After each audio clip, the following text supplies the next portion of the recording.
Hello and welcome to another special WrestleMania Aftermath edition of Beef Sticks Podcast. WrestleMania Aftermath. G-Unit. Thug Life. Thugonomics, baby. Yeah. Word to the motherfucker. Highlight of WrestleMania, I think. It was, you know what? I was excited for it. I never got to see the Doctor of Thugonomics live. That whole period happened when I wasn't watching wrestling. Well, 50-year-old Doctor of Thugonomics is not anything to compare to what you missed. Yeah, don't get me wrong. I've gone back and watched it, and I've actually seen a few of his freestyle battle raps that he's done that are on YouTube. That's definitely not PG. Right, yeah. At all. And he's solid. He is solid. And from my understanding, everything he always did, he wrote all himself. So... cool. I was glad to see the Doctor of Thugonomics. I'm glad that John Cena was on the 35th WrestleMania. I'm glad that Hulk Hogan was on the 35th WrestleMania. And folks, I'm going to apologize. This might not be the normal show that we get. But we got so much information to cram into this, and we got a tight schedule, and we don't expect you to listen to 75 hours every week. And I know we ran long last week because we hadn't been here for 2 weeks and we had the WrestleMania build-up. So we're going to try to pump out this one because, Pasty, I hate to admit it, but next week's probably going to be a long show also. It's our 100! Yes, indeed! We made it all the way to triple digits. You know, a lot of shows don't make it that far. There's been a lot of shows with real celebrities that haven't made it to 100 episodes, Pasty. I think those ones just didn't make it far enough to where it just hits like it hits with us. Like, if we don't do the show for a week or two, it affects us. It hurts us. It literally, yeah. Life isn't normal Personally. Unless we have this one time a week where we can come here to you to do this. And I'm just going to drop one more thing in before we get right into our sponsors and everything, talking about, people with podcasts and everything. Did you hear that Conrad Thompson is getting another podcast? Just what the motherfucker needs. Him and JR. JR is leaving his current podcast and starting a new podcast with Conrad Thompson. So that'll be interesting. I'm not a big fan of listening to JR, so we'll see if this is the first Conrad Thompson one I don't listen to. But I think Conrad makes the shows. Yeah. I think he's the reason I listen to him. So I don't think it's going to matter who he's with. I'm still going to enjoy it. Yeah. He's great at directing the conversation and keeping everybody on point. It'll be good with JR, I think, too. Although, for me, I don't know. JR has never been something I've been like, yeah, I'm going to listen to that. Yeah. Same here. But I think if it's the same as any of his other podcasts, it's definitely going to be a QualiTee podcast, Pasty. Don't tease me, bro. QualiTees, your high quality cotton products with custom graphic logos, low prices, locally sourced in beautiful, sunny Wilmer, Minnesota. I think they might have the power back on now. I'm not exactly sure. We just had a hurricane blow through the state the other day. We had everything. It was insane. Very few places can have both a blizzard and a severe thunderstorm at the same time. Blizzard, lightning, and hail. Holy shit. So much lightning, so much thunder. Good times. It was a great day to be alive. We only got like 3 inches of snow here, maybe. We didn't get a ton of snow. Is your snow brown? No, like it's illusion snow. It's really water, but it looks like snow. It's like a ghost block from Mario. Well, did you hear why the snow's brown? No. This storm came up from the south. And Texas is having huge dust storms down south. Oh. And it literally carried the snow that we have in Minnesota, folks listen around the world in here, let alone around the nation. The snow we have here in Minnesota contains dust from Texas. We have dirt brown snow. Texas fucks everything up, including Minnesota snow, them losers. Sorry to all our listeners in Texas, but you know who you are. But yeah, that's why the snow is brown, because it literally carried the dust up from Texas to Minnesota and then knocked it down with their snow. Yeah. Weird shit. Well, there's one thing Texas can't fuck up here in Minnesota, and that is the feeling you get when you put on your very own custom-made QualiTees t-shirt. So get at them. QualiTees T-shirt Co. at gmail.com. Find them on Facebook. Get your prints. He's working hard. Business is booming. He's looking to cut a deal with you. with you. And of course, you can't have one without the other. No. Monster Wear Clothing. Not only can you get custom t-shirts and jerseys and hoodies and hats and all kinds of goodies, but you can get hand-painted hockey masks. You can get decals and stickers and glassware, and you want it custom? They'll find a way to customize it. Misers. You want to hit them up on Facebook at facebook.com/monsterwear. Tell them Pasty White sent ya, and then tell them, never mind, Pasty sent ya. Who the fuck is Pasty White? Damn right. And Pasty, what if I could tell you that there's a place within our own universe, within this orb that we call Earth, there's a place that you can sit back, you can chill, you can take in artists painting and creating, you can take in foods from various vendors, some of the best poutine ever, not poutang, but you could get that too. You can get crafts, various arts. You can sit back, watch the sky, look at the horses, and you can listen to such a motley crew of groups as Dead Larry, The Lowest Pair, Heatbox, Rampant Roots, That One Guy, Swashbuckler, Space Monkey Mafia, Sammy Danger Strings, The Gin Strings, All the strings. Reed Grimm, Gus Royal, Chase Ingram, Ira Hayes and the Strays, Big Zach's Hip Hop Showcase, featuring Flow State, and so many more. This is all in one spot, Pasty. And that spot is Houston, Minnesota, at the Outback Ranch. It is a gathering of goofs called the Galactic Get Down. It is July 18th through the 28th of this year. Again, Houston, Minnesota, Outback Ranch.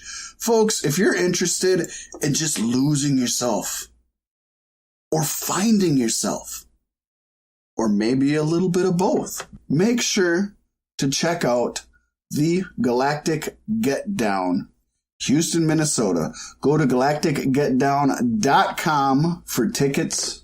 And you can always hit them up at facebook.com/Galactic Get Down to catch up on all the new information, all the new artists that are coming, and maybe a couple cool memes or two. Oh, yeah. It's always a good time. Can't wait for it. I'm not ready. Probably going to forget some important chords for the podcast setup again this year. Well, it happens, but we're going to be there, Pasty. And if all goes well, and if it's anything like last time, folks, you'll be able to find us directly across from the stage, elevated, sitting atop our podium, preaching to you as if... Like the kings we are. Like the kings we are, or as if we were the Pope. The Pope, you say? The Pope, I say. What's this about the Pope?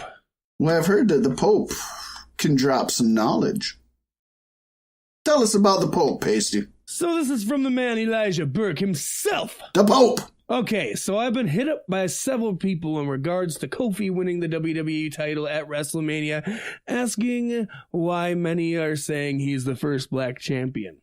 Instead of responding to your messages, I'll do one post to answer all. So allow me to shine some light on this for you. First, many fans today are not wrestling fans, but sports entertainment fans, most of whom are from the Attitude and After era. They simply don't know or have never watched WCW, nor decided to do their homework before making such a claim. No way! Wrestling fans jumping to conclusions? One-sided? Really? For them, only WWE exists. And AEW, they like to shit on it from time to time, but they don't know. The truth is, Kofi's being recognized by most black people as the first African-American individual to win not a world title, but the WWE title. Yes, The Rock did win the title prior to Kofi and has a black father, but The Rock more so socially identifies and celebrates, at least from what is shared by him and said on air, his Samoan heritage, which is his right and of no fault. True. Wrestling history, however, here will show that Ron Simmons is the first black wrestler ever to win a recognized world heavyweight title with WCW. Later in WWE, there would be Booker T. On a side note, Booker T also won the WCW World Heavyweight Championship. and Mark Henry. Those titles were indeed world titles. They were not the WWE title, which is always considered the number one trophy in the company. Here's some food for thought. While on the subject of a number one trophy, in the midst of Kofi's win, one should really ask themselves this question. Is the WWE title the number one trophy at this current day and age? Or is it the Universal title? Or do you see them as equal? Comment below. Either way, we're just happy for Kofi's milestone achievement. Truly. There have been several black champions, not enough, that we as African Americans and fans are proud of, including Jay Lethal, who's been killing it in Ring of Honor and somehow has been overlooked by many, too many. But not us here at Beef Sticks. We go out of our way to praise Jay Lethal. And even Lashley and R-Truth during their runs in TNA. But alas, in the world of wrestling, WWE is the end-all be-all to sports entertainment. At the end of the day, my thoughts on this is deeper, way deeper, than that of those who were hoping for a Kofi WWE title win. While happy, I'm not hoping for just a mere short run with the WWE title, but I'm hoping for an era. I'm hoping for Kofi to be the guy, and not just a continued player. We had a Bruno era, the Backlund era, Hogan era, New Generation era, that's Shawn and Brett, Attitude era, Austin and Rock, Ruthless Aggression era, Cena, and the current era, which has been built as the Roman era, Rollins and Brock. That confuses me, that he says it's the Romans era, but he claims that that's Rollins and Brock. That threw me off a little bit. I think he's trying to say it without doubling up on it. I guess he's, yeah. Those are the three guys. They're all three, I guess. But yeah, no, that threw me off a little. I was like, the Roman era is all about Rollins and Brock. My question is, will they put Kofi in a position to be the guy or to be the face of the company? No. Will his contract reflect the millions of dollars like the Shield, or will he stay in the under $500,000 bracket as per Forbes? Probably.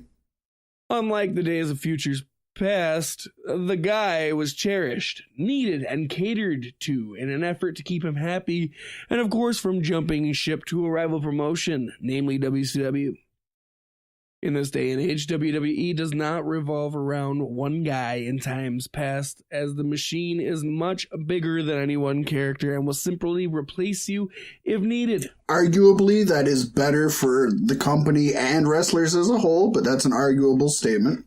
To sum this up, here's a quote from my interview with the Washington Post this week about Kofi's pending at the time title win. The company has the ability to put a black man in the driver's seat and let him be the face of the company. I want to see someone who looks like me be the face of the company. That signifies change, not putting the belt on someone and taking it right off him. So while Kofi now has the title, let's hope he received it because of the ability to be the guy and not to pacify those who have been vocal about wanting this moment to happen. Only time will truly tell, but in the meantime and in the future, we can certainly look back on this moment as one that signified a change in the WWE, as Kofi became the first African-American Ghana-born WWE champion. Congrats. PHS. So there's a lot to mull over there, Pacey. I want to get your thoughts on this, because you're the one that brought this to me. I have not seen this. I seen this when you brought it up. I haven't seen it before, and I hadn't seen it since. So I'd like to get your take on... there's so much here, but go ahead and drop your knowledge, buddy. Well, I mean, this is something we've been saying for almost the entire time Beef Sticks has existed. They always seem like they're willing to give the guy the shot, but they always give him the B-side title. It's always a short, one-ended run. I'm hoping we see something different here, too. But looking at Kofi's stature, honestly, I think he'd be lucky to keep it till SummerSlam. With the shakeup coming this next week, it's all up in the air. Is there an official shakeup coming? I believe so. Okay, which is good. Yeah, yep. I want to say one thing. If Kofi's title run is less than Jinder Mahal's, I'm going to be fucking pissed. But at the same time, I honestly expect it will be. Nobody expected Jinder's to be that long. Well, I mean, come on. 6 months ago, would you have even thought Kofi would be here right now at all? No, I wouldn't. No. At all. So, I mean, we could be surprised. I want to be surprised. I would love to see them do that.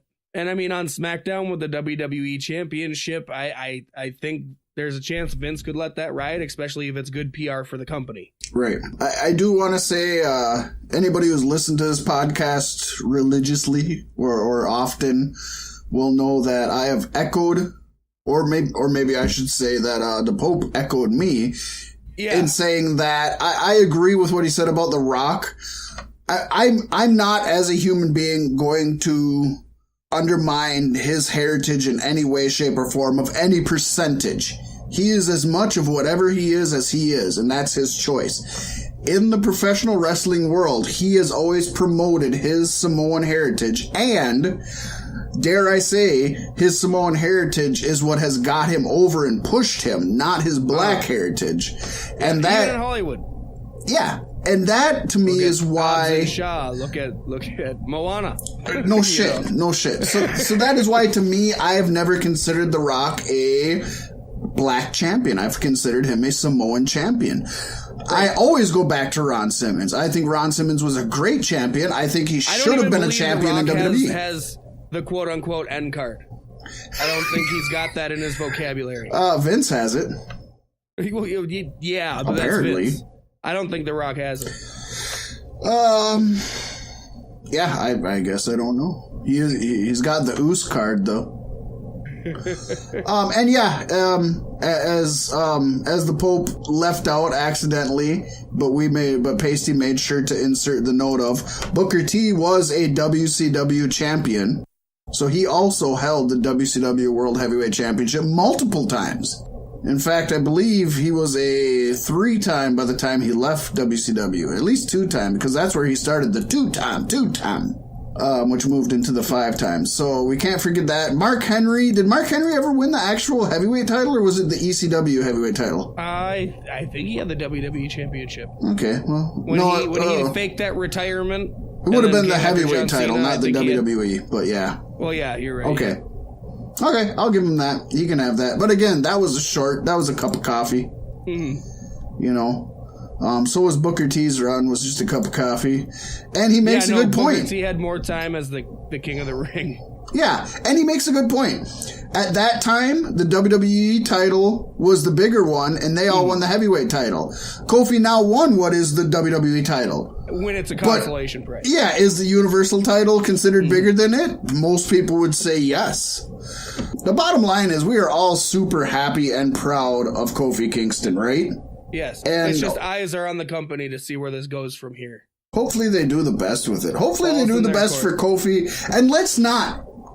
We gotta emphasize this, Pacey. Let's not take away the achievement of Kofi Kingston being WWE champion. Not a black man being WWE champion. Kofi Kingston is now the WWE champion. Forget whatever fucking color, race, or where he was born. Kofi, a man who has put his blood, sweat, and tears into this company for how long? 11. There you go. So let's give it up to that. And I say you do. You keep the title on him for quite some time, and you treat this as the solo run he never got to have. Why not? He's had great matches with Daniel Bryan. He just had an amazing showcase with Seth Rollins on Raw.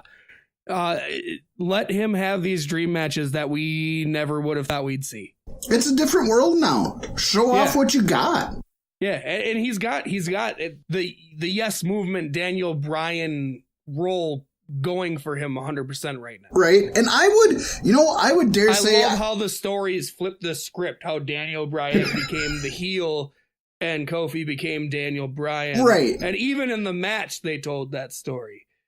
It's just good. And I dare say I would like to see a further flip of the script to where maybe in this point in time, the workhorses get your main event spots, and the big guys who put on the big moves and slam each other and bust things down and are impressive get the mid-card show. Yes. Give a big fucking hulking Braun Strowman the IC title and let him roll, and let fucking Daniel Bryan and Seth Rollins carry the championships. I'm okay with that. There's also the scary seed they planted on SmackDown 2 as Strowman came out, and they alluded to, could Strowman be heading to SmackDown in in the draft, and I'm willing to bet he is. Well, especially since Lars is now there. And I've given up on Strowman. I've given up on him. Yeah, but Strowman would take it off of Kofi. Vince would have Strowman take it off of Kofi, yes. And in a squash match even. But let's hope that doesn't happen. Yeah. In the benefit of us keeping on track, Pasty, do you have anything else you want to underline on this? No, just, like I said, balls in their court. Do right by this. Make this worth something. A wise man once said about a meatball sub, all I have in this world is my balls and my bread, and I won't break either for anybody.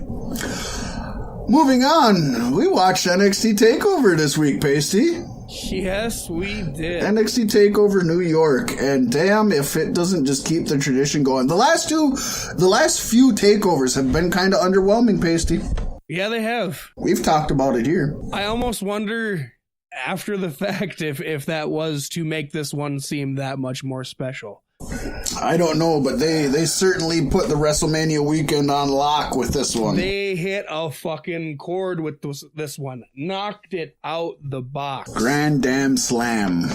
Oh, shit. We didn't even get to watch it live because we were hard at work recording last week's episode of Beef Sticks Podcast as it was airing. Hard at fucking work, man. We were on a long show. But you can bet as soon as I had a free moment the next day, that's what I did. Tuned in, turned on, and was just literally vibrating with energy from the beginning to the end. Oh yeah, I had the vibrator on also, Pasty. You have to with takeovers. You have to. Good. They had a few dark matches. We're not going to go over them here. We're not gonna. So just suck it up. But the show started out on a high note, Pasty.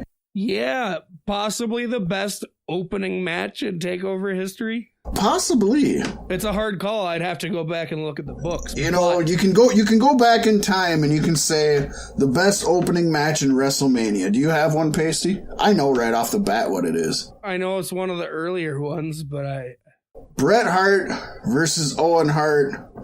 It's the one where Bret Hart ended up winning the title at the end. Because there was a tournament. So that one for me is easily the best opening match ever. This could go down as one of those where people say easily the best opening match of takeovers ever. NXT tag team titles were on the line. The champions, the War Raiders, defended their titles against Aleister Black and Ricochet.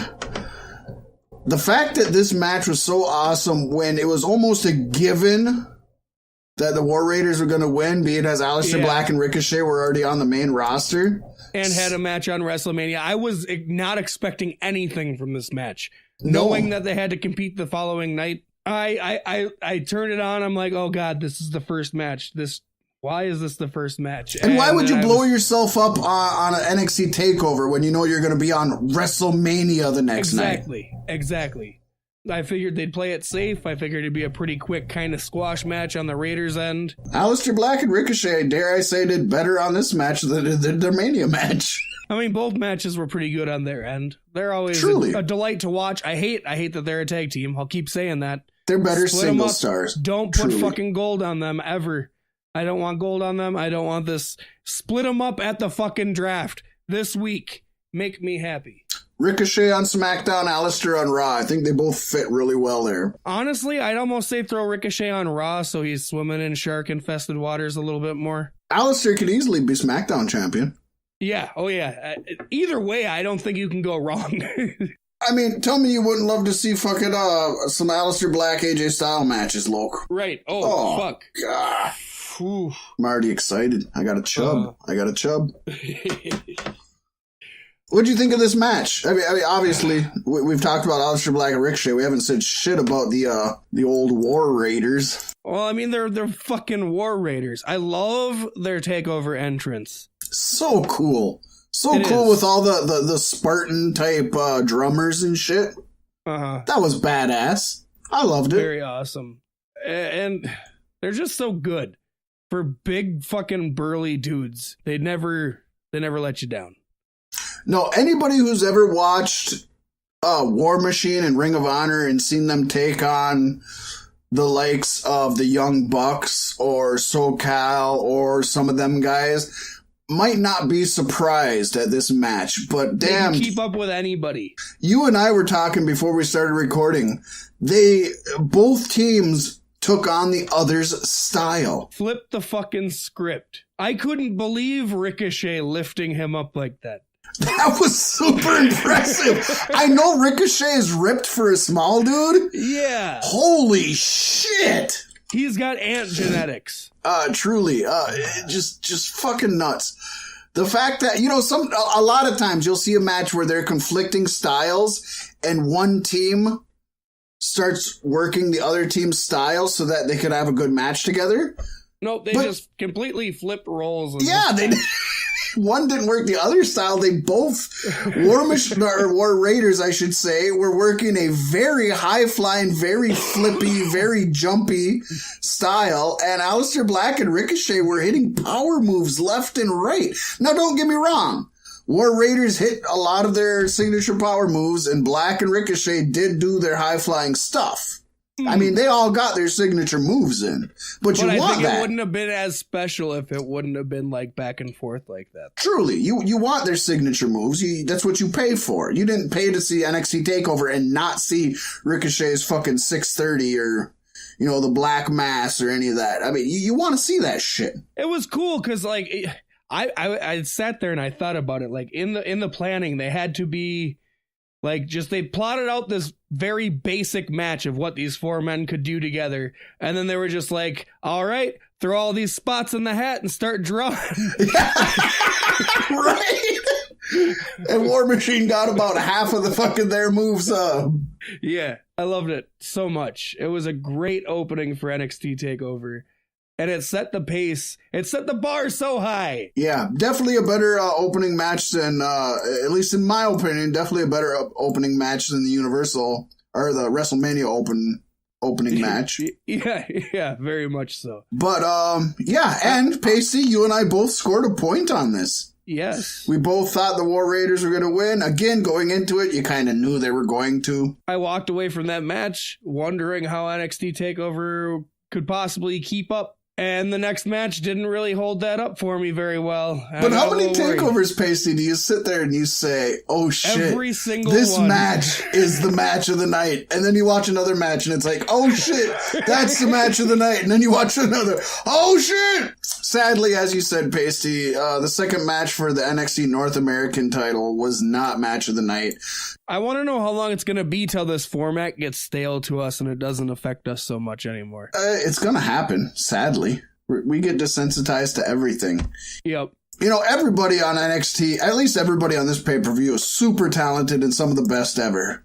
But man, Velveteen Dream has been our go-to guy lately, where he always, when you don't think he's going to have the best, he definitely delivers. And Matt Riddle is one of the most talented individuals on the face of this planet. And they both under-delivered, Pasty. Yep. Not a bad match. No, but when you stack it up next to everything else on the card... It was a bad match. This one falls at the bottom. And that's sad to say. Riddle looked very rookie in comparison, but Dream had his issues too. They weren't on point on a night they needed to be on point. And if they would have been on point, I think this would be a much better match. But in a takeover so perfect as this, you got to be critical where critical is called for. Other than Impact and MLW, I really haven't been keeping up with any of the wrestling world as far as actually watching it. So I don't know how much these two have interacted with each other, but it just seemed that these two didn't have great chemistry. They just didn't gel. I kind of figured that right off the bat. I don't want to really even see their characters together, let alone the clash of styles. I don't see it to work very well. But Velveteen Dream has been able to adapt to almost every style so far. Yep. I mean, he's been against such a wide array of opponents, but this one just didn't hit the mark. I just hope he doesn't get caught up in the draft. I don't think this was a good enough exit for him to leave the company. I actually think this is a good opening that I'll talk about later. Yeah, so two super talented individuals, and on almost any other main roster pay-per-view card, this would have been a great match to talk about. But alas, this just wasn't the night for them. Moving on, Pasty, we have a non-NXT title, which I think they just need to call it an NXT title, but yeah, whatever. It should be the NXT United Kingdom title. It's NXT UK, it's not WWE UK. Exactly, but we have the WWE. And it's not defended on Mania, at all. It should have been. Or is it defended? Is it even brought up at all on any of the shows? I don't think so. Main route? No. I just think occasionally it's on NXT. So WWE United Kingdom champion Pete Dunne defended his title against Walter. And for all of you wrestling websites out there who are writing stuff and giving results and doing all this, Walter is all capitals. Get with the shit, okay? It's like Kenta. Yeah. Kenta is all capitals. Walter's all capitals. Don't fucking start minimizing his letters, bitches. Walter beat Pete Dunne. I picked Walter to win. Oh, we should say that we both picked Matt Riddle to win the last one. He didn't. No, he didn't. Quit fucking arguing with me. I thought he did. Well, he didn't. The match was so bad I made up my own ending, I guess. This one I actually picked Walter to win, but I thought Pete Dunne was gonna win. Either one, I think we said this in our prediction show. Either one, we would have been happy with winning. Well, I was totally gung-ho. Pete should win it. Pete should keep it and have a fucking incredible... have a fucking 3-year run with that bitch. Yeah. Put a strong record on it as the second champion. Just like Sasha Banks and that tag title. Was he the first? No, he wasn't Tyler the first. Tyler Bate was the first. Yeah, Tyler the Master Bate. But Pete Dunne got it off him after 2 months. So Pete Dunne's really he's made the title what it is. Well, where Pete Dunne's had a very massive run, I could see Walter having an even more monumental run with this thing. Who the fuck is possibly going to take it off of this big, basic, German fucking monster? This big, basic Belgian beast. I like that better. Yeah, Thank you. I tried. This match was everything that both of these guys are great at. This is a match that I would be willing to bet if you played this match in front of the WrestleMania crowd at WrestleMania 35, almost everybody would boo, chant boring, or walk out. Yep. It's definitely not a match for your casual fan. Definitely not. Not at all. Very, very visceral, very methodical. It's exactly what I wanted in this match. Yes. This was my first time actually seeing an entire match of Walter. I've seen him chest chop the shit out of some people. Yeah. But other than that, I've kind of just been waiting to see him in the spotlight. I think if you're like me and this was your first time seeing him, or if you haven't seen it yet, I think this is the best way to witness Walter. This is a good introduction. Shit, yeah. Yeah. This reminded me of when Shinsuke Nakamura debuted against Sami Zayn at NXT TakeOver, whichever one it was. And it was like, if nobody ever knew Shinsuke Nakamura, that's how you wanted to see him introduced. Of course, we know what happened, and that's a great example of main roster fuckery. Yep. But this is another one. Well, it's just like Rusev. He had a massive undefeated streak in the beginning, too, and that's kind of what it felt like to me with seeing Walter. Like, my first time seeing Walter was kind of like my first time seeing Rusev. Yeah. Like, oh, this guy could actually be...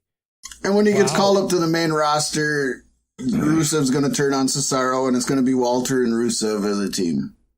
And he's going to be just Rusev's bitch. We expect it. It's sad. But, nonetheless, God. Good ass match. Yeah, other than the normal stuff you say, the joint manipulation that you see from these guys, the hard hitting, the chops, as you mentioned, Pasty, just really good technical shit that I can't recommend enough. If you like that, if you don't like it, I'd recommend skip this. If you're not into that, you're not going to enjoy this. It's a half hour of that, so yeah. They gave him 25-40 for this match. Holy shit. Yes, they did. 25 minutes for this, folks. So good shit. That moved us on to the fatal 4-way match for the NXT Women's title.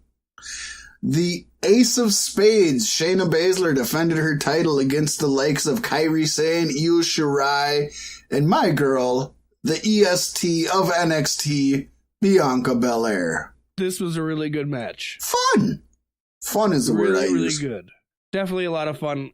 I liked Io Shirai and Kairi Sane, and they're working together and then fighting each other. And yeah, I think at this point most folks know that the two of them were friends and participants in Stardom over in Japan, and that they know each other very well, have worked together, worked against each other, and have a kinship and a friendship.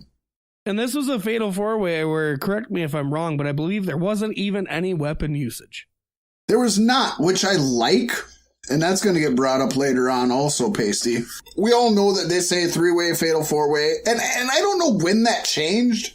It was sometime in the late 90s to early 2000s where just because there was an extra person or two in the match, all of a sudden it's a no-holds-barred match. That never used to be the case. When I grew up, a three-way match meant three people wrestling in the exact same rules as two people wrestling. That was you still followed the rules. I just think it's in the logic of there's one referee to follow the participants in the match, and any more than two, it's hard for the referee to follow. So there might as well not. If you can't fucking handle it, get a different fucking referee, or have a couple of referees. Come on, man, earn your stripes. Earn your stripes, literally. I bet Vince wishes he had more than one referee in the ring at the main event of WrestleMania. Yeah, we're going to get into that also. We will. Which I'm glad I wasn't worked. Thing. I even put that in my notes. I was like, I don't know if this is a work or a shoot, but... They didn't do anything with it, so thank God. They didn't do anything on Monday at all? No. They didn't even mention Rousey it? Hasn't been back on the show yet. Oh, yeah. That makes sense. Yeah. So again, I don't have a lot to say down the line. Definitely when she comes back. We'll get to that. But I don't have a lot to say about this. Shayna Baszler did win. Yep. I was surprised every time. And she could have had him. Io Shirai and Kairi Sane had some kinship. Shayna Baszler needed no one. Not a single horsewoman jumped in. I'm proud of what they're doing with her, because every time she has a match, I'm like, God, she's had this title for so long. And yeah, there was a hiccup when Kairi Sane had it for a little while, but that was just a cup of coffee also. Shayna Baszler's had a fucking chokehold on this for about a year now, if you don't include the Kairi Sane run, right? Right, yeah, no. Over a year. And I went against Shayna Baszler once and was proven wrong, and ever since I'm like, no, I'm staying on this train. I'm just doing it. Yep. So I mean, good. I can't shit on it. She is such a credible champion that I'm okay when she wins, even if there's other people I think I want to win. And she's so adorable with her crooked eyes, isn't she? No, she's not. I love when she focuses on anything. It's my favorite. Her and Shawn Michaels. I think she's got it worse than Shawn. I want to see that at a Mania. a stare down between the two of them. But they're really staring at fucking Triple H, and well, I guess the rest of them are gone now. So right. She's one of them people. She can watch your back and your front for you. All right, she's got you. I do want to say, Pasty, you did pick Shayna. She's your girl. I thought Bianca Belair was going to take it. I still think this would have been a great spot for her to. Loss. But she took the loss, which I didn't see coming. It's still good for her. I honestly thought it was going to be Io Shirai. I think this is better than it going on forever and getting monotonous. The biggest show of the year. That's honorable. If you're going to have to lose your streak, do it there. You know, that happened to Asuka too. And look, she's done fine for herself. Yeah. No, the best part about this match is... That was a joke. The best part about this match is you could look at it and you could totally paint a picture, but it did not match anything what you would have assumed. You know what I mean? No. It could have played out so many different ways, but this was good. Good and uncalled for, unpredicted. For super talented women. Yes. Then we had the 2 out of 3 falls NXT title match. Johnny Gargano taking on Adam Cole for the vacant NXT title. Her name is Goldie. Goldie. Out there, folks. Goldie, exactly. It's Goldie. Throwing it out there, folks. We had a tiebreaker for this one. We tried to do a tiebreaker with every pay-per-view going forward because we had so many fucking ties last year because WWE is that predictable. And this one was won on a tiebreaker too, huh? And yes, Sweet. and the tiebreaker was Fat Mack predicted that there would only be 2 falls out of a 2 out of 3 falls match because that keeps things spicy, shakes it up. You didn't see it coming. And Pacey said, if you got Johnny Gargano and Adam Cole in the ring, you want to fucking milk all 3 falls for all they're worth and get some of the best wrestling you've ever seen in your life. Yep. And then especially if there's the odds, if they did lazy writing and this was the planned match for Ciampa Gargano. Right. And so that would definitely be 3 falls. So I had no reason. And you were right, Pasty. You won the tiebreaker on this. Yes. But we both lost because we both thought that Bay Adam Cole was going to take it from Gargano. Yes, we did. And Gargano ended up keeping it. Kind of sad. Kind of sad because they've been shitting on our boy Adam Cole a little bit lately on NXT. The whole Undisputed era just isn't getting the love they deserve. I mean, it happens, and it's understandable. You can't win them all. These guys, really? You're going to do that to these guys? These guys could get pushed to the moon. These guys could be the next DX, man. They could. Easily, they could be the next DX. Adam Cole really is kind of just a modern-day Hunter, right? As much as I dislike Hunter, yeah, if you're talking work rate, I'll give him that. Yeah, 100%. Rate, I mean, kind of look, but 100%. He's modern day, so he's a smaller guy. So who's Sean? Shayna Baszler's Sean. She's got the crooked eye. She's not in. She's got the crooked eye. She's Sean. All right. Okay, fine. I'll give it to you. She's Sean. Fuck it. Kyle O'Reilly is China. Kyle O'Reilly's China. We'll give him that one.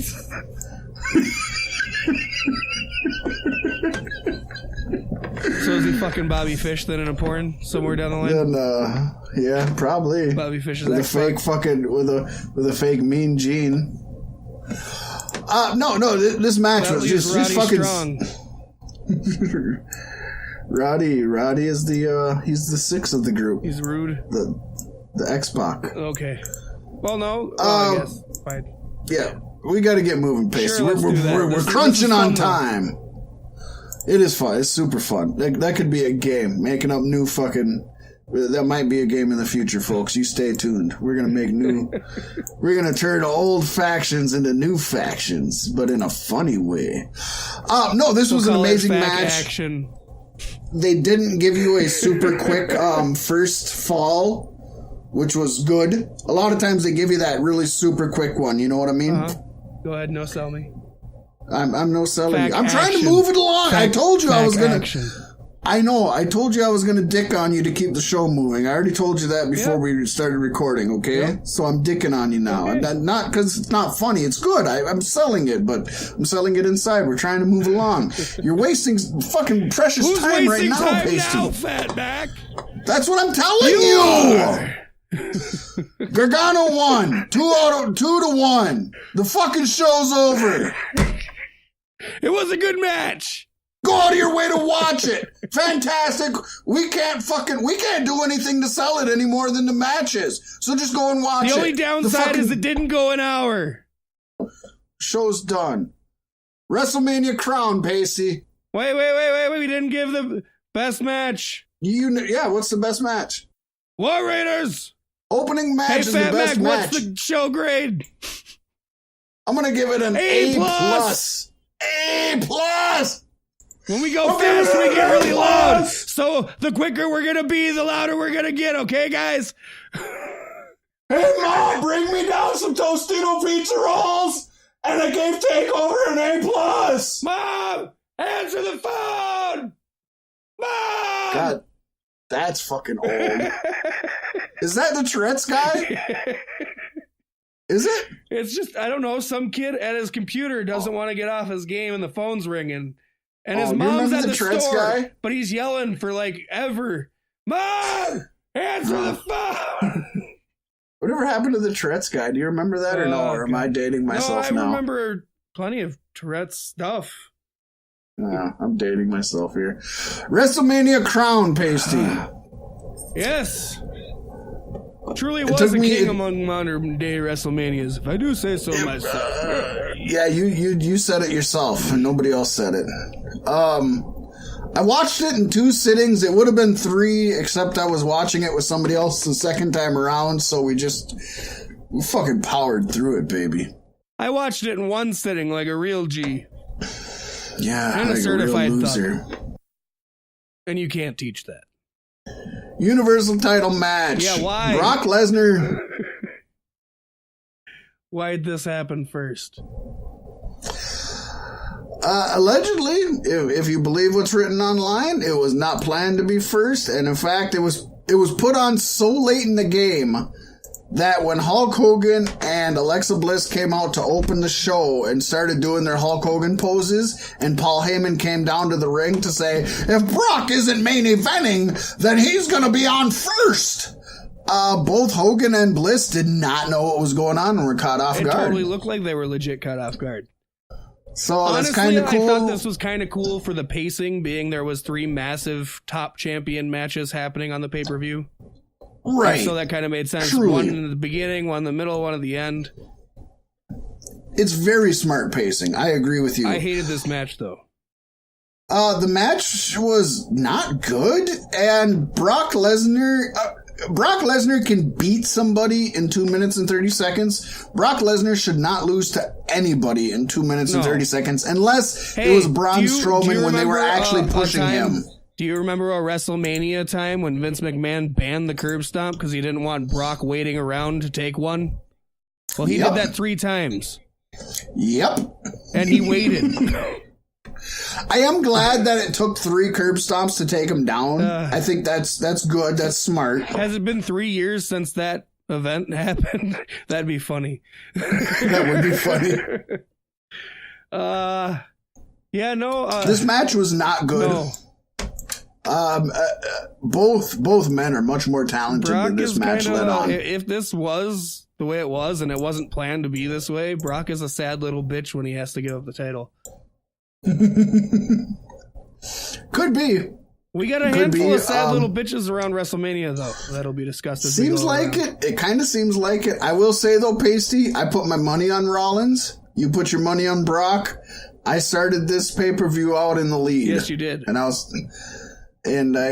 thought I picked Lesnar, so I didn't think I was in the lead. I had my thoughts. Like, they were going to give so much nice stuff out at WrestleMania that they had to take some stuff away. Right. So moving on, we had another disappointing match, and a match that... At least you weren't in the crowd. Yeah, half of the fucking crowd, or at least a quarter of the crowd, couldn't even fucking watch. Which, this isn't the first fucking rookie mistake by WWE in this pay-per-view at all. But we had AJ Styles taking on Randy Orton in one of the few non-gimmick title matches. I'm sure there was a storyline leading up to this. I didn't know what it was. I really don't care. This was boring. It was just they hadn't had a match yet, and RKO comes out of nowhere, and AJ's like, well, I can come out of nowhere too with a forearm. And then Orton's like, well, I've been here forever, and you were an indie guy. And AJ's like, well, I worked to be here, and you got everything handed to you. And then they're like, let's do this at WrestleMania, baby. Okay. And then they made out. So first of all, let's let the people in who maybe don't know what we were talking about. Apparently, during this match, for some reason, they had a super bright yellow spotlight pointed at the opposite end of the hard camera, so that everybody facing the hard camera I thought it was the opposite end of the ramp. I'm pretty sure it was the opposite end of the ramp. Opposite end of... Yeah. Sorry. Yeah. The hard camera side. Thank you. Yeah, the light was coming from the hard camera side, so people opposite hard camera couldn't see it, correct? Well, hard camera... Or the other way around. No, hard camera would be to the left of where the light was shining at the people. Anyways, there's a fucking light. Yes.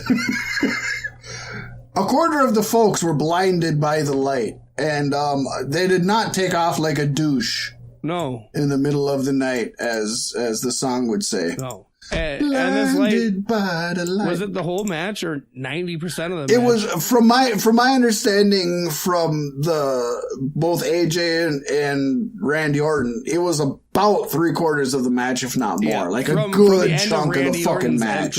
Through most of the match. Yeah, good chunk of the fucking match. They couldn't watch it. So, first of all, you got to knock off points for that, because WWE, at this stage in their game, that's not acceptable. Yeah. If this was Impact Wrestling, if this was MLW, if this was AEW, you could say, well, okay, we get it. There's glitches. And I mean, after the giant sperm, wouldn't you really be trying harder to do better by Randy Orton? Right.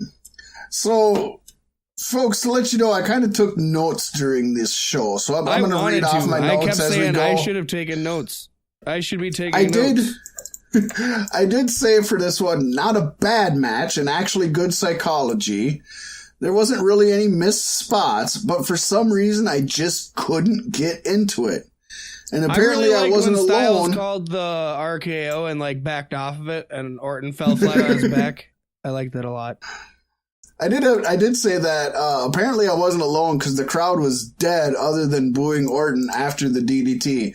I didn't know half the crowd couldn't fucking see the match, and that's probably why they were dead. Yeah. So that makes sense also. But I think the folks that could see it probably weren't that into it either. So that's my take on it. I was surprised it got so dark so fast at this WrestleMania, because usually you're at the Undertaker's match and it's just barely dark enough to make it matter. Well, I personally thought, being on the West Coast, that it stayed lighter later. This was on the East Coast. Am I wrong on New that? York. Or Jersey. Oh, shit, yeah. Okay, so it does get darker faster. Yeah. There you go. I forget my coasts. What coast are we on? Well, Midwest. We're not on the coast. North Shore. Why doesn't Texas fall into the Gulf of Mexico, Pasty? Why? Because Oklahoma sucks. Must suck pretty Next hard. week, we have the 4-way SmackDown Tag Team titles. The champions Uso defending their titles against NXT hopefuls Aleister Black and Ricochet. Perennial we don't give a shit anymore's Rusev and Nakamura. And guys that put on amazing matches every time they're in the ring, DeBar. Yes.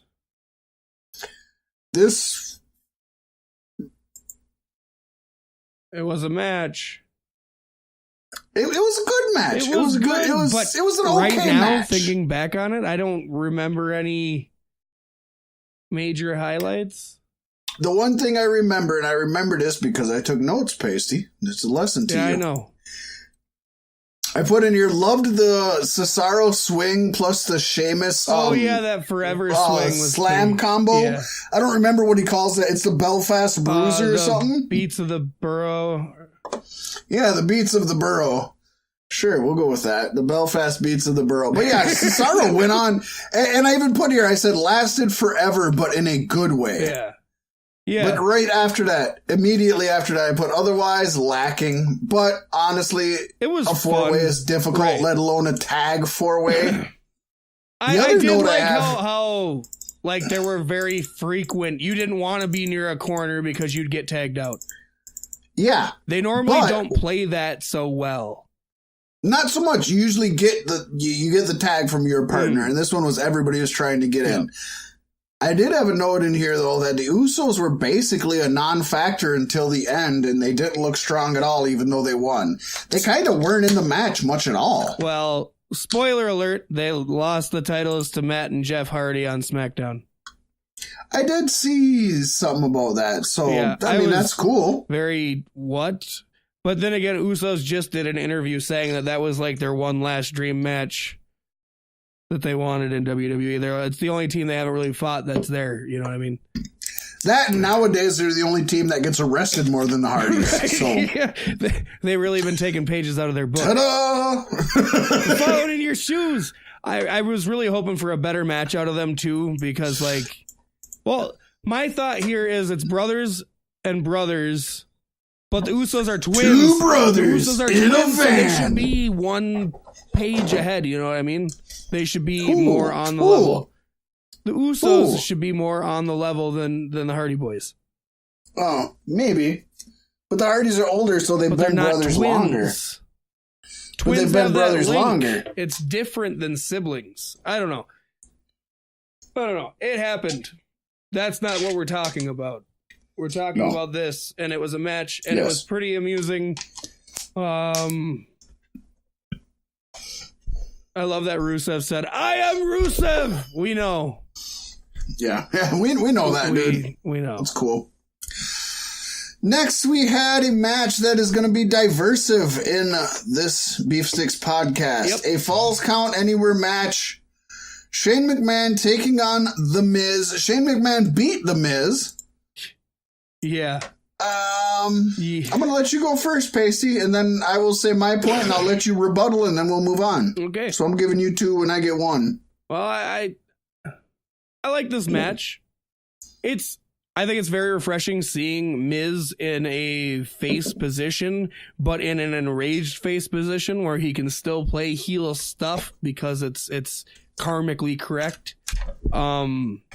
This match was pretty good. I didn't like the involvement by Miz's father. It was kind of amusing, I guess, him trying to square up to Shane and Shane resetting his fists like this is how you should stand. Miz's dad should just not be on camera. He's such a basic guy. He's like, to me, he's the male Vicky Guerrero. I don't agree with that because I think Vicky Guerrero is awesome, but I do know what you're saying. But overall, I like the match. I guess, no, I'm not gonna press that until later. No, I like the match. It was fun. I think for a Falls Count Anywhere match where you can go anywhere, I think they used a fair chunk of real estate in the arena. They were in a few different locations and they traveled a decent distance. And the spots that they pulled off were really cool, especially for The Miz.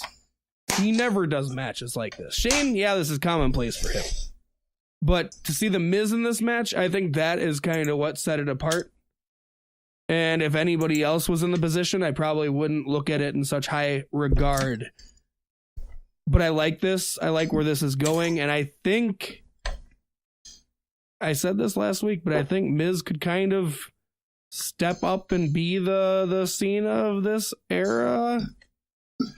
Just with that, if he is that kind of aggressive baby face. I don't know. Yeah, you brought that up last week. I see where you're coming from. I don't think he could. He's consistent. But I do see exactly what you're saying. And oh yeah. And this impressed me. From Miz, this impressed me. And I didn't think Miz would do things like this, and I was okay with that. But now that he did, kudos to you, my man. So for me, I will agree with you for a Falls Count Anywhere match. I'd say they covered an average amount of real estate. I mean, we've seen Falls Count Anywhere matches go into the hallways, go into parking lots. Yeah, that's kind of what I was hoping into bathrooms. For, but yeah, so we didn't see any of that. So I'll give you that an average amount of real estate. It went into the stands. The At notes least I fight have your here, way back up into the crowd who had to sit behind the fucking entrance ramp. Good God, I was so mad to see that they had people back there. And then I saw people posting pictures of the angle where you can't see nothing. And it's not like you can even get a back bird's eye view into the backstage because it's all fucking tarped off. You can't see nothing down there. Yeah, that was stupid. That was unprofessional. Never should have happened. They just wanted to break that record, that's all.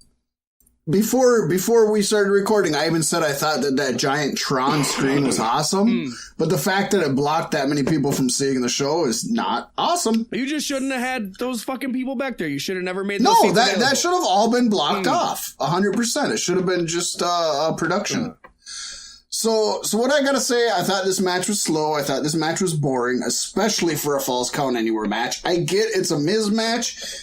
But if we're gonna start talking about matches compared to their participants, a Shane match would have been way higher than this. A Miz match would have been way lower. So at best, they evened each other out into an average match. I didn't mind the ending. I actually thought the ending worked.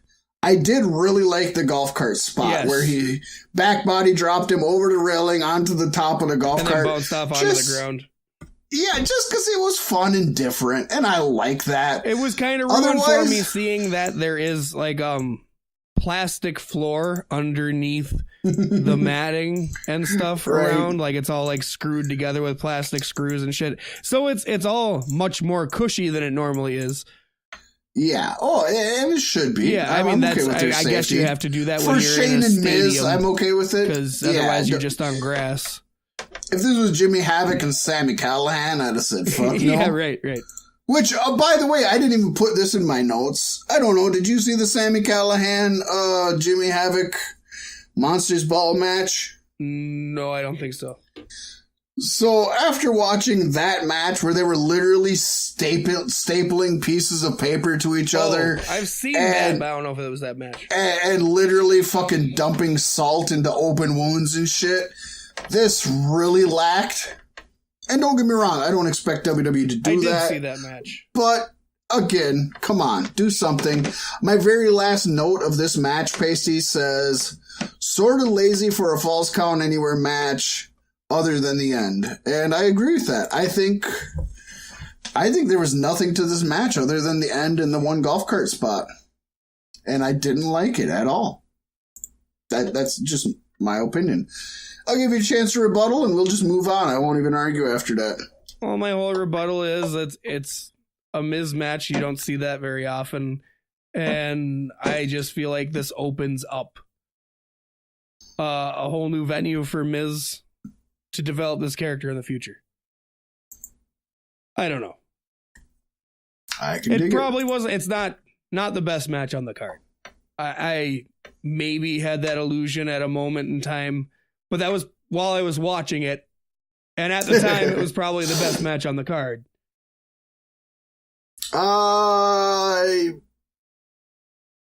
Maybe I'd give the 4-way above that, but that's just me personally. I've also kind of followed the story, you know.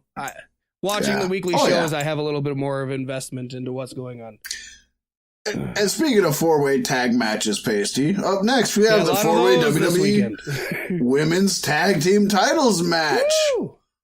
Where we've seen the Boss and Hug Connection defend their titles against the teams of Nia Jackson, Tamina, Beth Phoenix and Natalya, Billie Kay and Peyton Royce. Pasty, this was a match. I didn't expect this match to be good. It wasn't bad. I did expect the Iconics to walk away your new women's tag team champions. I didn't, but let me just say I'm so much more happier that they won it than anybody else. Yep. Like, that's who I wanted to win. That's not who I thought was going to win. They were entertaining. That's who I wanted to win. Yeah, obviously that isn't who even the participants thought was going to win. And again, we'll get into that. And snowflakes. But I am super for the fact that let's go out here and say both Pasty and I picked the Miz to win the last one. We lost. Pasty's up 2-1 on me because he picked Usos and I picked Aleister Black and Ricochet, which I don't think we did. Pay-per-view. This was good. And so this next one here, I had picked the Boss and Hug Connection. I thought they were going to retain their titles. I thought they were going to have a lengthy title run. You picked, I know, you picked the Iconics, which, and I'm going to say right now, was the right choice to put the titles on them. And they're the ones, yes, they're the ones who should have won it originally. So I'm going to go out there and say that. Out of all the teams. So right here, Pasty pulls a good lead on me, 3-1, because he got the Iconics, I got the Boss and Hug Connection. Do you have much to say about this? No, not really. Iconics won. Yeah, I have in my notes about Beth Phoenix, but I can't quite remember. I have in the notes like the men's 4-way tag title. It was just lacking. but it did what it could with the gimmick they were in. There's not a lot you can... 4-ways are hard on their own. When you make it a tag 4-way, it's just hard to make anything good. When you put these teams into it, it doesn't help very much either. The very last note I have on here, Pasty, love the Iconics winning with an exclamation point. So perfect. And they were great. They were the relief of the match. They were funny. They were them the whole time. They are what I want them to be. Shades of Lay Cool. Yeah, Lay Cool, but could wrestle. Yeah, I like that. Yeah, I completely dig that. Up next, Pasty, am I okay with saying the match of the pay-per-view? Yep. Best match? Yeah, very much. All right, best match of the pay-per-view, folks. Coming in. No shit. Coming in at 23 minutes and 45 seconds. Tasty every minute. If this was a bad match, would be super long. And as a great match, I was surprised when it was over. We got the WWE title match. Daniel Bryan defending his hemp title against Kofi Kingston. And Kofi Kingston won. Which, neither one of us thought would happen, but I put him down as my guy, Pasty. Mm-hmm. Just out of faith. You gotta have faith, as they say. I talked to you before we started recording, and I said that you could tell the matches I loved because there was not a lot of notes written. The main event, I actually had a decent amount of notes written. I have 0 notes written about this one. It was just fucking fantastic. I was just watching it. I love that Daniel Bryan's career at this point boils down to you either die a hero or live long enough to become the villain. Oh my gosh, it's exactly that. A Batman reference. It's more than a Batman reference. Batman used it, but I don't think that's where it came from.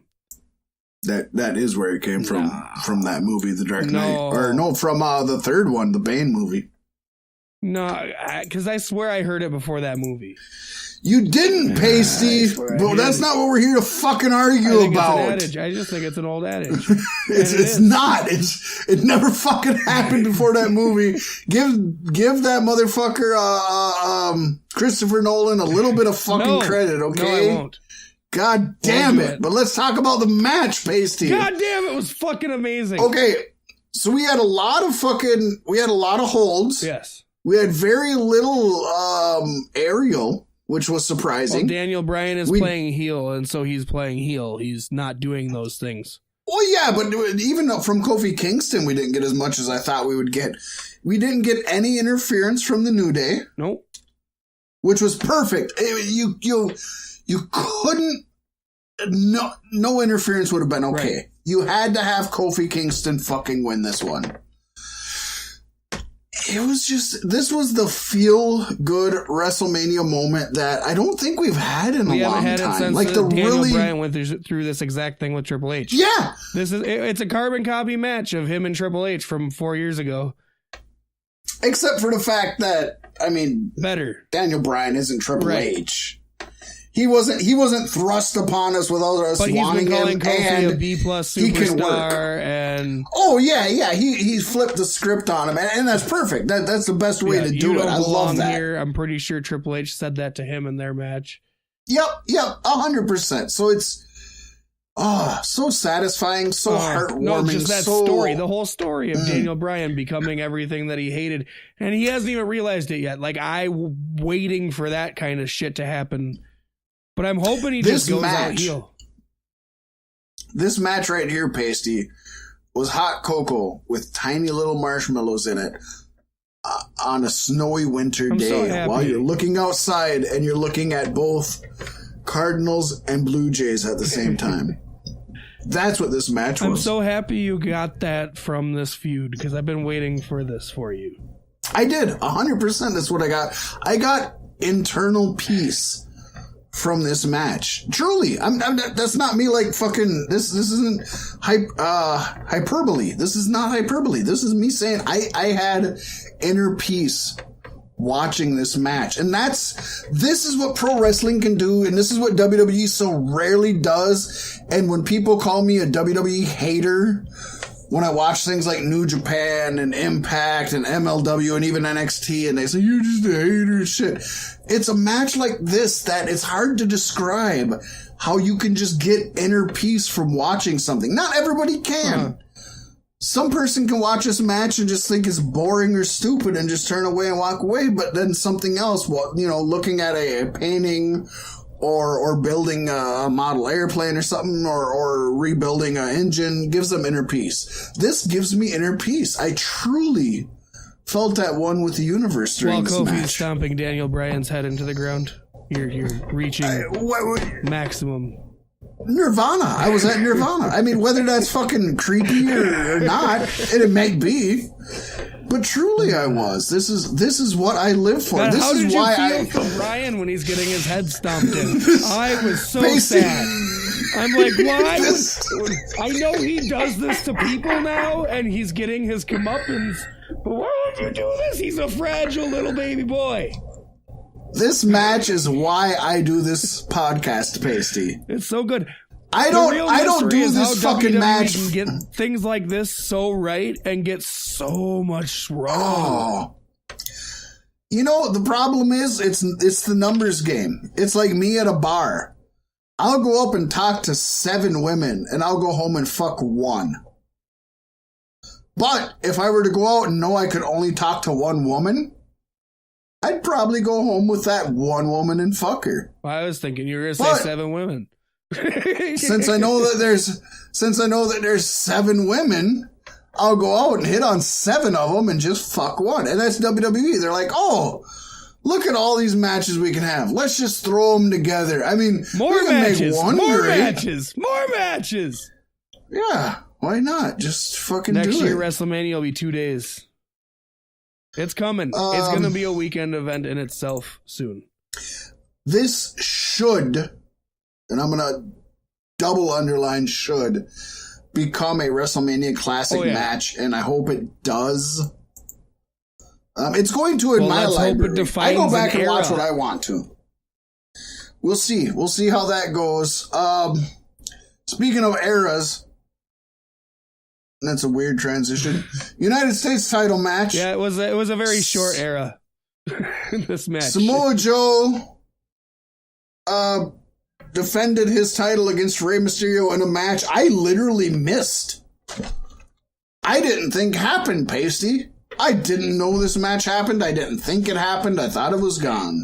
It certainly happened. You'll have to narrate this because one. this was our tiebreaker for the end of the show. Will Samoa Joe have a match? Did Dr. Thugonomics come before or after this? Because I did see Dr. of Thugonomics. It was probably before this then. Okay, well, let's call it after. Go ahead and talk about the match. So this was a match. Samoa Joe came out. Rey Mysterio came out. Rey Mysterio went for a 619. Samoa Joe caught him in a coquina clutch. And Rey Mysterio went to sleep. Okay, we both picked Samoa Joe. So then the Doctor of Thugonomics come out. Was this for Elias? Yep, or where Elias was going to do a concert. Okay. Elias was on guitar in the ring. Elias was on piano on the screen. And Elias was on drums on the screen. What? Elias. I missed all of that. Yep. I'm sick of Elias. I ain't gonna lie. I love Elias still. I'm sick of him. I ain't gonna lie. Dr. Thugonomics was awesome, though. We got the old school John Cena back, baby. Chain gang for life. This is what got him where he is. This was a real You know what's amazing, Pasty? Moment. What's amazing, Pasty, is there's a lot of people who watched this WrestleMania who has never seen that side of John Cena. Yep, that's just for us. And to be fair, I didn't watch during that time, but I do know about it, and I've seen clips of it. So I mean, obviously, I'm not a 12-year-old child. Am I? No, some days. No, I'm not. Some days. But depends on what topic we're debating. So yeah, that is true. I can get childish, Loke. But no, truly, I didn't watch it live as it happened. which maybe made this better for me because it was like, oh, this is cool. I dug it. I was really into it, and I liked the rap that he busted out. I don't remember any of it, but when I watched it, I was like, oh, shit, that's a little more than PG than I thought. Yeah. It was good, though. I wish there would have been a little bit more to it. I also feel like he didn't look like he was very pleased to be doing it.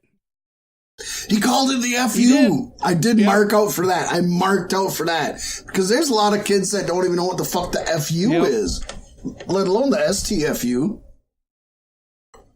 So that was cool. I marked out for the FU. Oh, it was super dope. And like when it boils down to it, you have those WrestleMania moments with returning legends. For John Cena to be able to fill that role now as that character, that was great. It's kind of crazy, isn't it? It is great. No amount of the Rock with flamethrowers can add up to that moment. That was horrible. We got to keep moving. We're going a little late here, Pasty. We could skip through the next couple pretty quickly, I think, and maybe hit the main event Roman Reigns beat Drew McIntyre. That happened. We didn't give a shit. I really wanted Drew to win. Did you see how Roman was like all out of it every time Drew hit him with something? That's what I was talking about last week.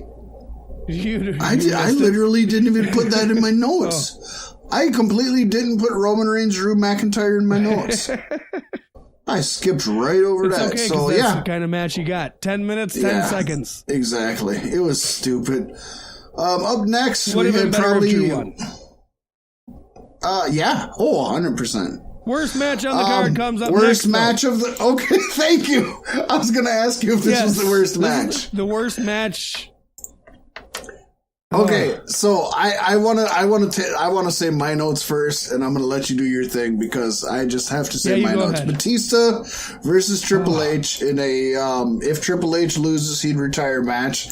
I obviously picked Triple H because I know how he is at WrestleMania, and Pasty was stupid and was like, oh, they'll cater to Batista because he's a star. No, it's fucking Triple H. I just think Triple H is making these guys in NXT, they come up and they don't get used properly, and maybe he wants to step aside so they can... No, he doesn't. He has a fucking ego bigger than Hulk Hogan's. Oh, I know. And nobody fucking mentions that. He's sending DX members to infiltrate All Elite. It's fucking sick. So anyways, here's my notes, Pasty. Batista's first thing he does when he gets into the ring, trips on the ropes. I put shaking my head. I literally wrote SMH, shaking my head, because I shook my head. Then I got Triple H's entrance is just a crappy CGI short, followed by him riding on the back of and in parentheses I got badass, because it was a badass go-kart. And they didn't even dress up the driver. The car wasn't it's just the same a random as it dude. Was in the CGI either. It had a top on it. It looked completely different. It was Triple a completely H was different driving it, buggy. not hanging off the back of it. And this dude is just some random guy that they grabbed backstage to drive him to the ring. They didn't even put him in a fucking outfit. So I put shaking my head after that. I have a good thing, followed by a horrible thing. Channel locks to the fingers was cool. I really liked that, Pacey.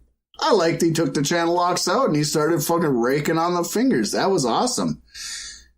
Pasty... Triple H ripped out Dave Batista's nose ring. Guess what didn't happen after that? Bleeding? He didn't fucking bleed! That's because Batista covered his face for a whole 3 minutes trying to take the nose ring out after Triple H quickly feigned it. Yeah. The worst thing about that, so that's bad. First of all, that's bad. You don't do an ripping a nose ring thing out. You got to hear him conversing with the ref. First of many times. Yeah. So you don't have somebody ripping a nose ring out without you having fake blood ready to go, okay? Yeah. So that's the first problem. The second problem, the whole time he's not bleeding, the announcers are talking about how much blood is on his face. And there's no fucking blood! No blood! I couldn't believe how much they were pushing. His face was so bloody and there's no blood. Oh my God, this was horrible. This hurt me to watch. If Kofi Kingston and Daniel Bryan fucking gave me inner peace, this shit sent me to hell. It It was painful. It was painful. Oh my God. It was painful and it was painful. If it was booked that Triple H was supposed to lose this match partway through, he was like, nah, I'm calling an audible. I'm not going out like this. You know what I mean? This was a disgrace. Nobody's career should end like this, but Batista's did, and he's very proud of his match. That's the sad part. This was exactly what I wanted to give you guys on my way out. Oh my God. It hurts. It hurts so bad. God, from tripping on the way in, I tried to give him a pass on that shit too.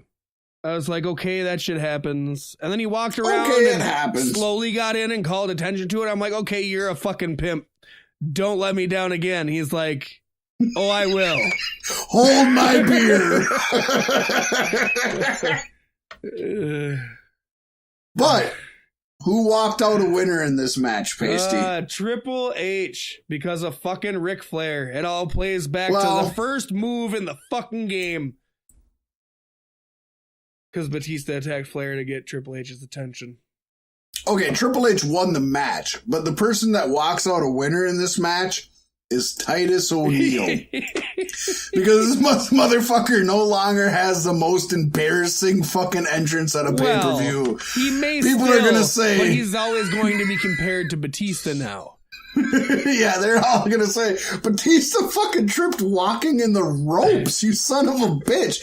At least Titus's was a reason. Like, he was running full speed and, like, had everything going. Like, Batista just kind of gingerly walked in the ring and then fell. My favorite part of the match was when Batista was putting the steps on top of the announce table, and the ref is like, when you get done setting those up, you need to clear off the other table. And Batista turns around, he's like, what?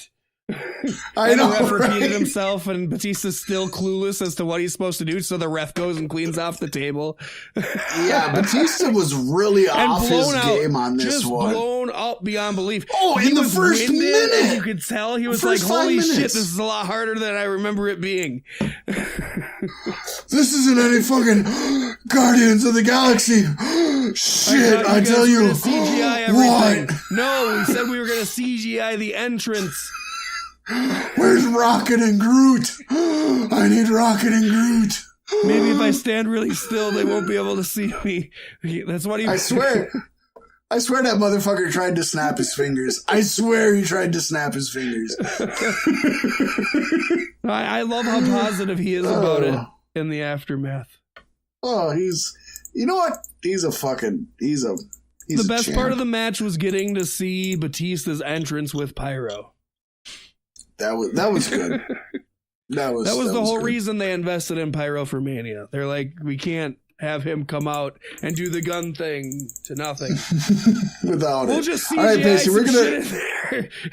Pacey, we're gonna jump through the next two matches, and then we'll talk about the main event.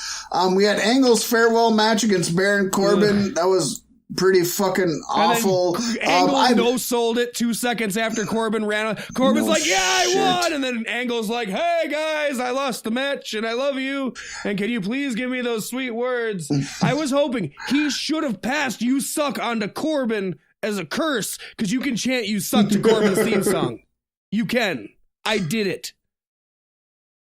I think that would be good. That's what should happen. And to happen. be fair, I'm cool that Baron Corbin won, because if a veteran is leaving, they should pass the buck to a young up-and-comer. That's cool. I had a few problems, Pacey. First, I didn't like that Baron Corbin just started wrestling in a button-down and slacks. Not only does that look bad, but it just doesn't look like he cares. But he's doing the corporate stooge thing still, you know what I mean? Or he thinks he's corporate stooge, but even they don't take him seriously. So now Baron Corbin's called WrestleMania's favorite son? Was that just for WrestleMania, or is that a thing he has now? The guy was reading off a sheet of paper. That's what they do now, or that's what Corbin does anyway. It's part of his heel character. Okay. Also stupid. Yeah. Baron Corbin did "You Can't See Me" to Angle? Because everybody wanted Cena. Why? Everybody wanted Cena to fight Angle for the retirement match. That's stretching quite a bit. And after Cena came back as the Doctor of Thugonomics, I thought maybe it was going to happen still. Because he didn't really have a match with Elias. He just did some stuff. You know what I mean? I do have a note in here. Angle's moonsault, although it missed, was on point and looked fluid. Yep. Awesome. The man hasn't missed a beat. I would say Angle looked better in this match than he has in any other match I've seen of him since coming back to WWE. And I'm going to say that Angle losing to one End of Days in his quote-unquote last match is sad at best and disrespectful at worst. Well, then he came out on Raw to say goodbye and got attacked by Lars.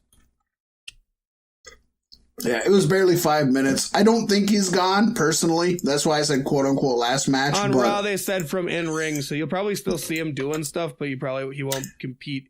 And then once again, he's going to be at StarCast, so it could all be up in the air. Yeah, and they still should have treated this as his last match, and they should have given him something better. They shouldn't go after Kurt, too.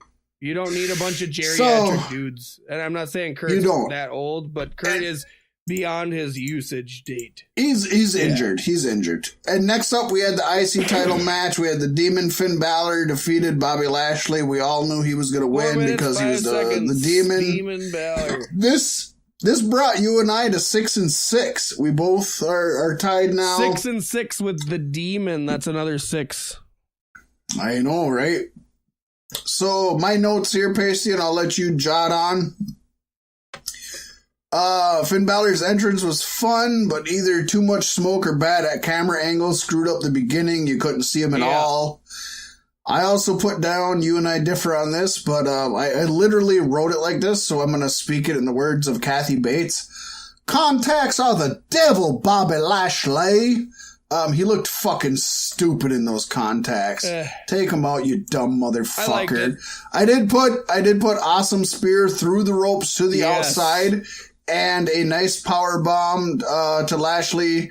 Short, but I think that was the right call. It should have been short. Short matches on this fucking card. They couldn't all be. 4 minutes and 5 seconds. I'm okay with that.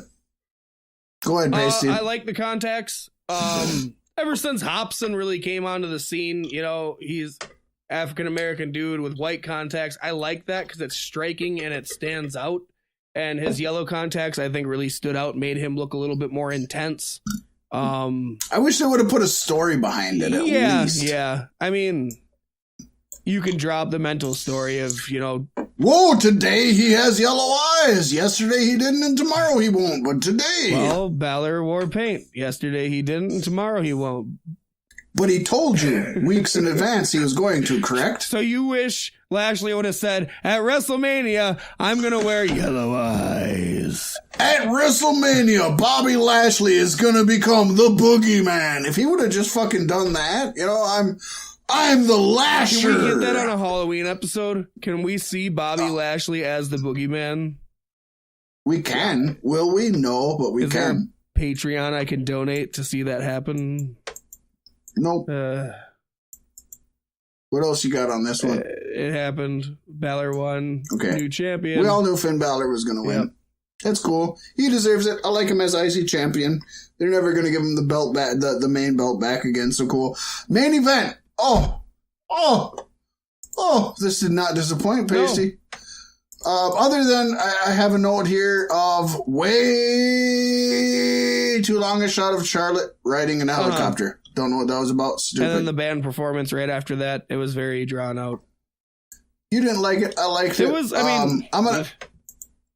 I'm gonna knock over your notes, and then I'm gonna knock over my notes. I'll let you get this in here and then get the last word because we gotta keep moving. I have a lot of notes to say about this. This was a good match. I had picked Charlotte Flair to win just because of the 2 championships on the line, and I know how she's pretty favorite in the company and everything. But no, we got Becky 2 belts, which is the new thing that she's calling herself. I like 2 belt Becky better, but I'll go with Becky 2 belts. No, I actually like Becky 2 belts. And she has came out ever since saying she does not want to unify them. She wants to defend them both because she wouldn't be 2 belts or Becky 2 belts with 1 belt. I like that. So, yeah, I think it's cool. Shows some workhorse on her end. It was a good match. Solid showcase on everybody's end, I feel. Everybody looked good. Ronda Rousey even felt believable when she was vocal in the match, and that's something she's struggled with in times. No, just good times. So my notes I have, first of all, during the main event intros, they had audio problems where it kept cutting out. I have to treat WWE WrestleMania different than any other event. That is not acceptable. At least the power didn't go out. Yeah, well, no. I mean, again, if this was MLW, if this was Impact, if this was Lucha Underground, I'd give them a pass.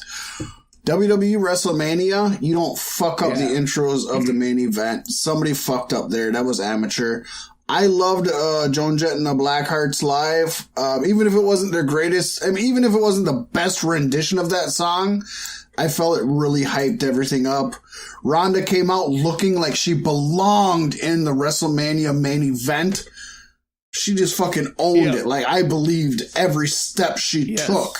And Becky coming out last was an honor, even though it was probably the only call, being as there was 2 champions and a non-champion. Right, so who do you have come out last? I get that. A couple things I have here. Becky did a drop kick to Ronda Rousey through the ropes as Ronda Rousey had Charlotte Flair in a hanging armbar. That was fucking badass. Just something I haven't seen before that looked really, really, really, really, really, really cool. Then we had a moment where Ronda Rousey was right? Yes. Then we had a moment when Ronda Rousey was getting chopped by Charlotte Flair, and Rousey says, "You chop like a bitch." Charlotte Flair backhanded her across the face hard as shit. Like that was not a working chop. You know that they had planned this spot, and she was just like, fucking hit me with everything you got. I was in UFC, I could take it. Oh, I loved that. That was awesome. Halfway through the match, Becky's hair looked like a lion's mane. I think that was the I just whole wanted to point that out. With the setup in the first place, because her hair was maybe big it from was. the get-go. I was like, that shit gonna be wild by the end. Whether it was or wasn't, there was just at a certain point where I was watching, I was like, holy shit, she looks like fucking Mufasa. I thought it was awesome. Exploder suplex from the second rope was really awesome. I liked that.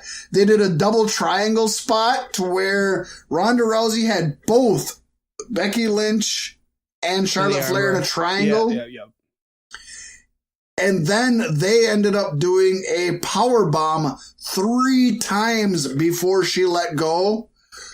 First of all, yes, they struggled to pick her up all 3 times, and it looked kind of rough. But that made it more realistic. Oh, thank you, Pacey. You literally just said what I was going to say, so you're awesome. You're reading my mind. I thought it was great.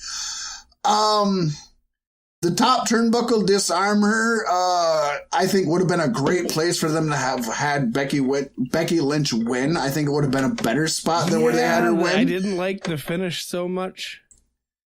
Even if it wasn't rough, I didn't like.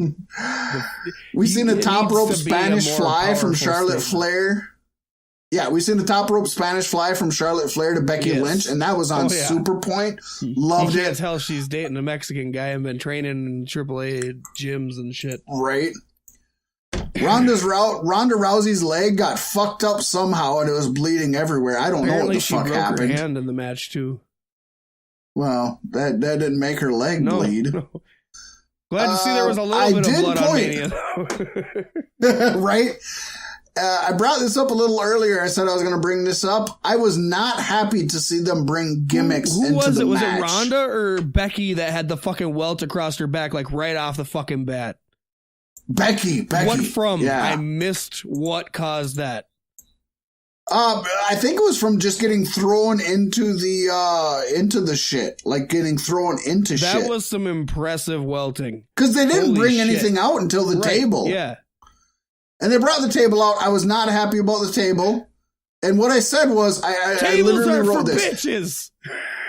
Not happy to see them bring in gimmicks. Parentheses, table so far, parentheses. After the first time, I'm always leery when Becky goes after a table. Every time I'm like, oh God, don't do it. I get it. But let me go. I said, not happy to see them bring in gimmicks table so far. I want a wrestling match. Then I put, yes, Ronda Rousey got rid of the table, exclamation mark. Then I put, no, Charlotte Flair brought it back with a frowny face. And I did put nice ending, but they botched it with Ronda Rousey's shoulders coming up. Not sure if botch was a work or a shoot, but they will capitalize on it rightfully anyways Monday. You said they didn't capitalize on Ronda it. Rousey apparently broke her hand and is fucking out. Stupid. Yeah, it's why wouldn't you capitalize on that, even if it was an accident? Because Becky got her ass kind of kicked a little bit by Lacey Evans on Raw. Oh, that's kind of cool. Lacey Evans walked out like she was going to do her normal entrance and then turn around and walk back, but she walked up to Becky Lynch, looked at her for a couple seconds, and then straight punched her in the face. It was beautiful. Wow, good for Lacey Evans. Whooped her ass in high heels. I mean, Becky kind of did come out on top in the end, but it was a good first showcase for I hope Lacey. They got so much going for Lacey Evans. I hope they do her right. Mm-hmm. She's got so much in her corner. Honestly, as much as I want her to replace Charlotte Flair, I'm very much looking forward to her versus Charlotte Flair. Oh, 100. Yeah. 100. They're the two together. all-American women just fucking woo! Except Lacey Evans is totally going to out-American her Flair ass. And Flair should be the heel. Well, Lacey Evans, she's going to be my favorite here for a long time, I think. She's awesome. I got nothing negative to say about her. Pacey, we had a tiebreaker. Would the Samoa Joe match happen? I didn't think it happened. It did happen. We didn't need the tiebreaker anyway, so it doesn't matter. Pacey, what grade did you give WrestleMania Crown, aka WrestleMania 35? God, it was a fun ride, and I watched it the whole way through, and it wasn't too painful. And I gave it a lot of credit for that. It was a fun watch. The entertainment spots were entertaining. Some of the stuff was kind of stupid and wonky, but that happens. And I looked at this more of in the last 10 years than all WrestleManias altogether. I got to give this in recent times. This is a A- WrestleMania. Damn near perfect, but nothing in comparison to NXT TakeOver. But I think we grade them on different scales, to be honest. You have to. You do have to. I watched this in 2 settings. Would have been 3, except I did watch it with a lady friend of mine who doesn't watch pro wrestling, and that was kind of insightful. I thought that was cool. One thing I forgot to mention, which I'm going to mention now, I was watching, like I said, with a lady friend of mine who doesn't watch pro wrestling. In the Finn Balor-Bobby Lashley match, she literally said, "Oh, he's coming out with his son. That's awesome." It was fucking Leo Rush with Bobby Lashley. I laughed so fucking hard when she said that. She thought he came out with her son. It's fucking Leo Rush. I want Leo Rush. I want Leo Rush to win the Connor Cure Award. I am comparing this. I'm comparing this just. First of all, I'm comparing this to WWE pay-per-view. No, I'm comparing this to wrestling in general.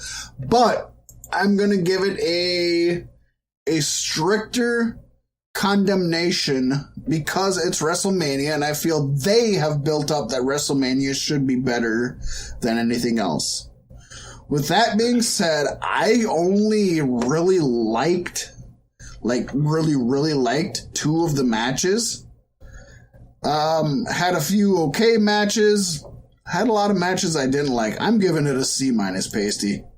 So that brings us to a total average of B-, and I think that's a pretty fair grade. B- for WrestleMania 35, I think is fair. I think we can both agree on that. I think it was a beautiful work of fan service all the way around. It was. They did that right. Something they haven't done in the past few years was they let the faces win, and they let the fans go home happy. And I think all of us can agree there were some really good moments and there were some really missed moments that shouldn't have been missed. And some of the great moments were moments you didn't even fucking expect. Yeah. So, awesome. We're running behind, Pasty. We're going to jump right into the fucking news. We got Savage Sentinels coming up unless you got anything else to talk about WrestleMania. Nope. It was a good show. I actually, one of the few WrestleManias I think I would ever watch a second time. Watch it again then. Something that happened during WrestleMania weekend was a really scary situation, though, Pasty. Yeah. It ended up all right in the end, but Bret the Hitman Hart, Pasty, was attacked mid-speech during the Hart Foundation Hall of Fame induction. The uncouth prick was immediately tackled by Dash Wilder and Travis Brown, who is Ronda Rousey's husband, who is an MMA fighter, so good for him. Yeah. Before being removed by the staff. Who needs security? Where were they?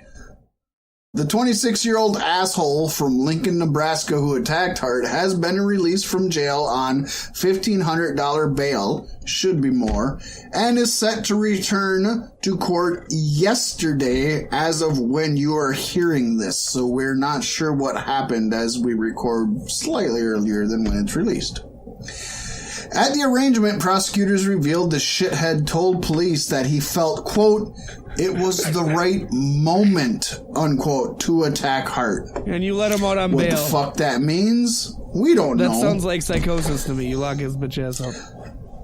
So, if that doesn't sound crazy enough, the fucking ass spelunker is no stranger to law enforcement, as he was arrested and is at this point still awaiting trial for stalking an MMA fighter, Pasty. So he's probably stalking Bret Hart as we speak.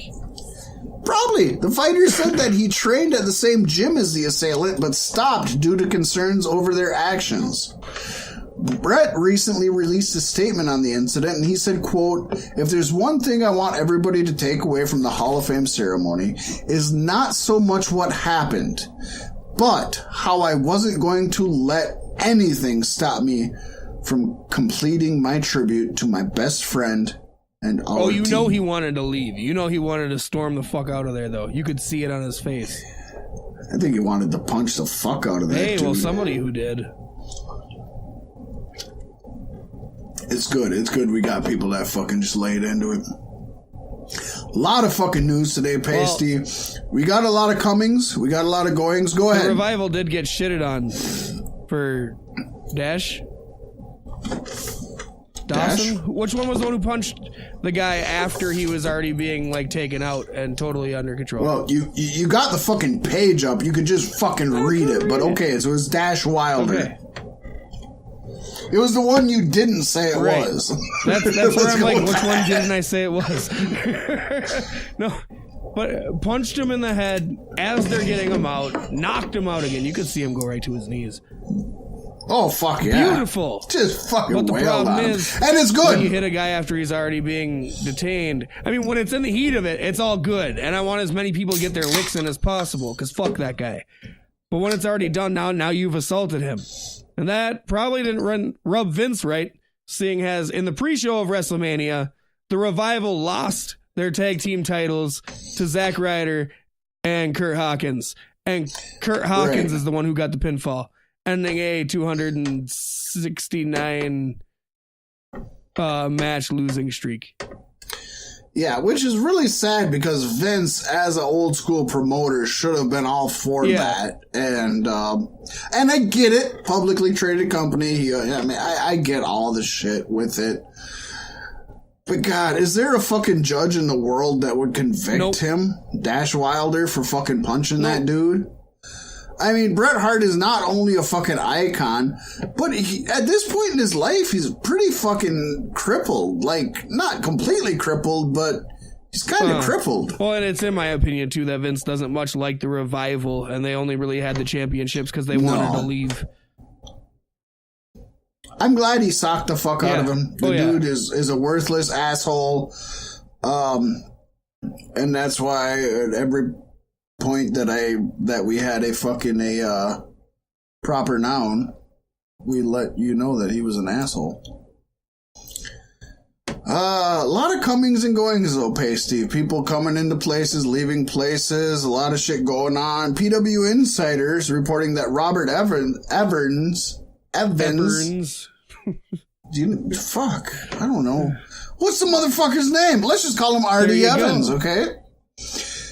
He used to wrestle for both Ring of Honor and Shikara before joining the WWE creative team in 2016. Well, this guy was let go by WWE More Hall of Fame news here, Pacey. He was let go after he took the blame for including Vince McMahon's name in the speech at the WWE Hall of Fame by Bret the Hitman Hart.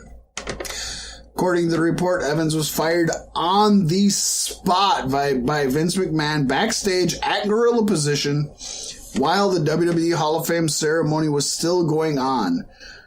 The speech, as we mentioned, was Bret Hart's Hart Foundation induction, but no word as of yet if that is indeed the one.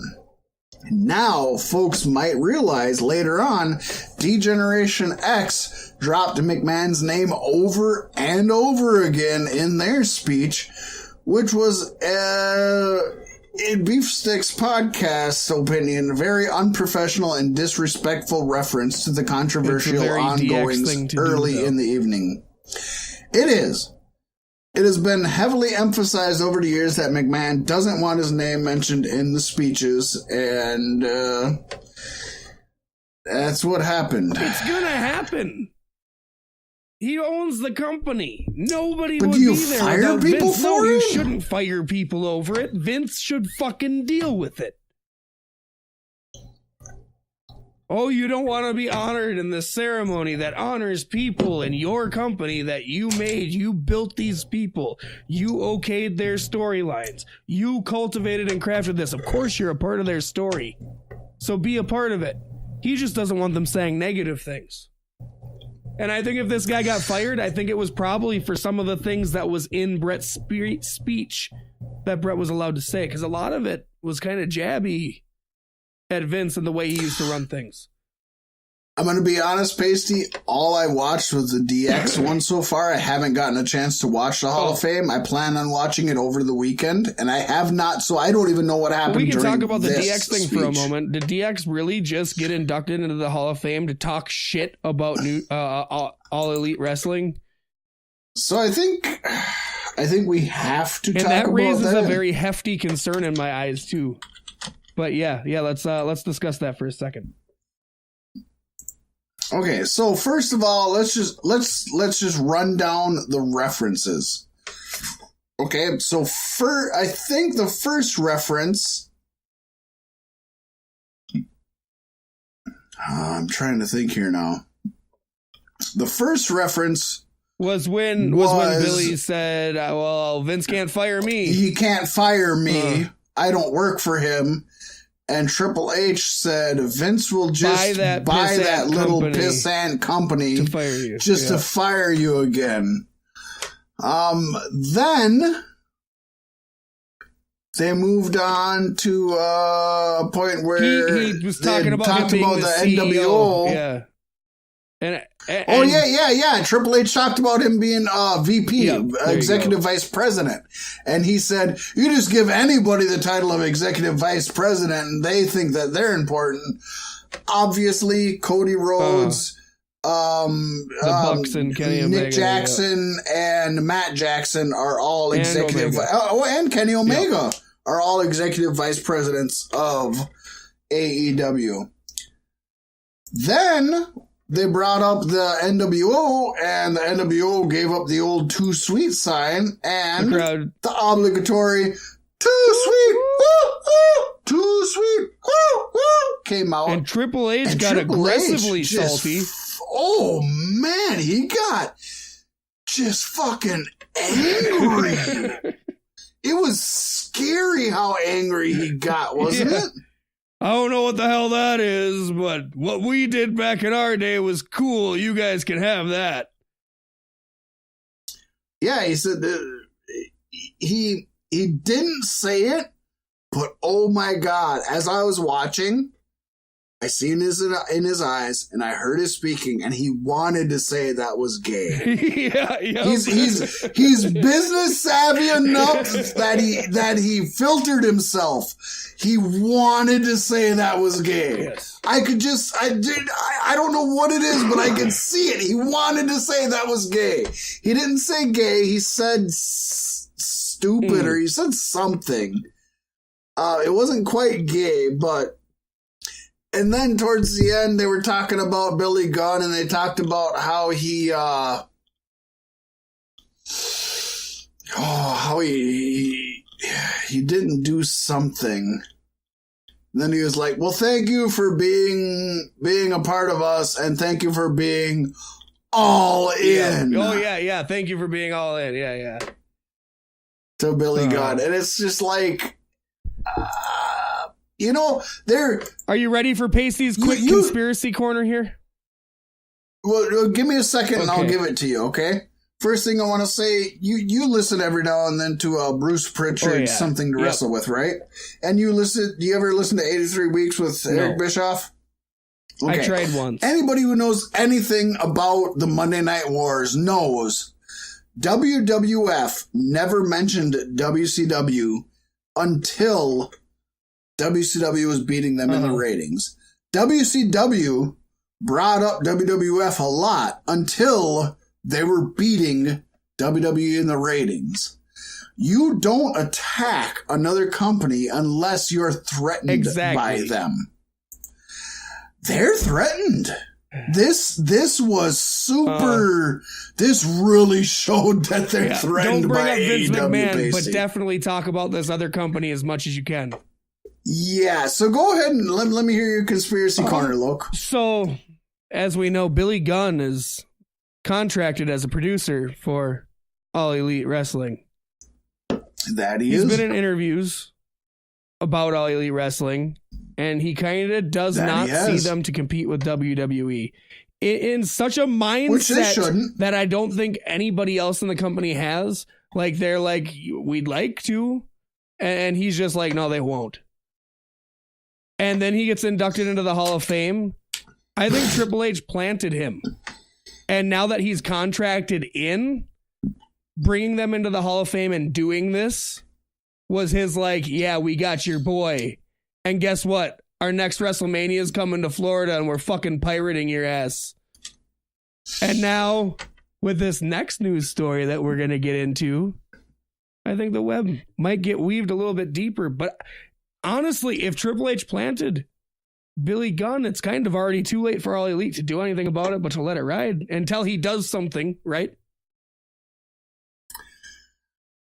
People thought that people to this day say Hall and Nash were put into WCW to destroy them. Exactly, and they were Triple H's boys. Yeah, they're all part of the clique. Triple H has got that ruthless mindset. He's the cerebral assassin for a fucking reason. Let me say this. I don't agree with you, but let me say I also exactly see the dots that you're connecting. I do see them. I don't agree with you. I don't think that's correct. I don't think that's true. But I can 100% see the dots that you're connecting. They're there. The dots are there. And that's why DX I don't know that they're being connected. And why 90% of their shit was trying to shit on All Elite. So let's bring in some other news that might shed some light on this, Pacey, because PW Insider has also reported that Billy Gunn's best friend, the Road Dogg, Jesse James, has made the decision to resign from his lead writer position on the SmackDown brand. Now, some of you who might have paid attention to Twitter know that BG James, Road Dogg James, Brian James, he has always gone above and beyond to defend the WWE product ad nauseum to where it was fucking stupid. Where he was saying stupid shit like, hey, if you don't fucking like it, you're dumb. Okay, yeah, that makes sense. But multiple sources have said that James has had ongoing frustrations with the last-minute script changes made by Vince McMahon, and it reached a, quote, breaking point this past Tuesday in Brooklyn for the SmackDown after WrestleMania. Now, there is no word as to who will be replacing James in this role as of yet. But there's more news to this, Pacey. Pro Wrestling Sheet released an unauthenticated report, so take this with a grain of salt. But this reads, sources tell us it was a mutual decision to change Bryan's position with the impending move to Fox on the horizon, and not necessarily him, quote, stepping down. We're told WWE wants to keep his position flexible at this time and use him as a utility player so that they can see where he'd fit best going forward. So, Beef Sticks listeners, as of now, it's kind of unknown if Road Dogg will in fact take another role in the company. He could possibly take a break from the industry as a whole, or possibly, Pasty, he could join his buddy Billy Gunn in AEW. Man, all that shit Triple H was saying about you guys, it's not cool. I'm here to side with you guys. Honestly, All Elite needs to start checking their shit and maybe not accepting all this WWE come over, because Triple H has been here and done this, and you guys are young and dumb, and he's placing his pawns. I almost have to wonder if Chris Jericho might have been the first plant. Him going to New Japan was to scout this rumor of something that might be happening. You know, as Ice Cube once said, Pasty, you better check yourself before you wreck yourself. Chiggity check yourself before you riggedy wreck yourself. This shit would not surprise me. And they need to, I mean, I don't think JR would be part of that. But goddamn. You don't know. You though, don't do you? know. You don't know. It's not like Vince hasn't owned JR's ass before. It's not like Vince hasn't made JR do some humiliating, disgusting stuff before. Moving on to humiliating, disgusting individuals, former ECW champion Rhino has had his profile removed from WWE.com's active roster section and into its alumni section. Rhino's contract is set to expire in mid-July, and the hardcore legend has stated that he wants to continue wrestling, but he's not sure that WWE will re-sign him. Hey, All Elite, can I come over there? I hope not. No, just let's let him go to like MLW and Impact. Yeah, MLW Impact. He'll be fine there. Some big news though, Pasty. This is actually really big news. And it's something that we need to delve into. We're going a little long, but fuck, we knew we were going to. I don't know that this pisses me off. I'm on the edge of this. So let's tell the story and then we'll talk about it. The Wrestling Observer newsletter stated that Sasha Banks was blindsided by the news that the Boss and Hook Connection would be dropping their their WWE Women's Tag Team titles to the Australian duo of the Iconics. She found out the planned result at the last minute and had previously thought that she and Bayley would get a lengthy title reign to establish the new belts, which makes sense. Considering the team's promise of defending the titles on all three WWE brands, it's safe to assume that there were plans in place for that to be the case, that they would have a long run. However, Pasty, as Vince McMahon changes as he wants, those plans shifted last minute to making the Iconics the champions at WrestleMania. So now, after losing the match, Sasha reportedly attempted to quit, but she was instead given a few weeks to, quote, think things out before finalizing her decision. Some in the company see her decision to quit as rash, which I would, and want to make sure she considers all of her options. Although, on Wednesday's episode of the Wendy Williams show, Williams announced that Sasha Banks would not be making her scheduled appearance due to a, quote, family emergency. The episode was set to be filmed Tuesday, and when Banks missed the filming, the show staff and insiders were said to be, quote, fuming that the boss bailed at the last minute. Sean Ross Sapp of Fightful released a report stating, quote, whatever the situation surrounding Sasha Banks, Many on the SmackDown crew had no idea that she'd even missed her morning obligation, let alone were clued in about what was going on. Added Beef Sticks note here, not from this report, she had tweeted about it the evening before. I don't recommend that WWE staff has to watch all of the WWE's people's tweets ahead of time. I just want to make that noted that she did mention on tweet that she would not be able to make it. She ended up posting a very melancholy tweet on Monday, Pasty, and it said, "There is something about the way life happens today that makes it hard to look ahead. There are things that make it difficult to laugh, difficult to live the way you want. There are things that make it almost impossible to trust where you are or to believe in where you want to be. You look around and life is happening way too fast. Sometimes it feels like the moments are gone.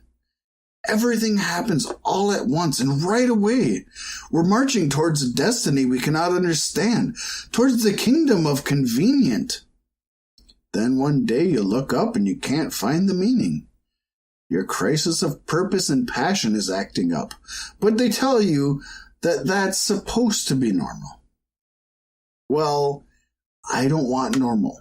I want magic, because that's the place that feels like home to me. That's the place where I remember what dreams look like, where meaning is effortless and purpose is simple. That's the place where love still matters. I want that feeling of coming home again. I want to feel like myself. I want that magic." So first of all, that's fucking beautiful. It is. I'm going to steal that. I'm fucking so stealing that. And it's very ambiguous. It doesn't say anything, obviously. But no matter the actual reason for her taking time off, all sources have confirmed that Sasha was very unhappy with the title change at Mania. What you got, Pacey? These fucking... I'm getting sick of it. WWE brats who don't get what they want and threaten to leave to get what they want. You're throwing a fucking tantrum. It's a business. It has to keep moving. You're not always going to get your way. Oh, you think you're going to have a long title run? What the fuck has WWE done with you and Bayley that makes you think you're going to have a long title run? They couldn't even give you a long, lengthy feud. And now they're potentially giving you the opening to make that feud happen. And you want to walk away from the company that's paying your bills.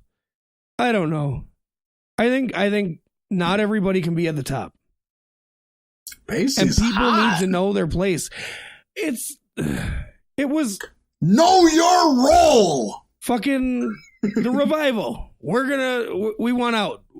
You're not doing anything right with the tag team division. We want out. Okay, you're the tag team champs now. Okay. Now we got big heads. We think we're over ourselves. We'll punch a guy in the head after he's been restrained already. Got too big for your britches. Vince put you in your place.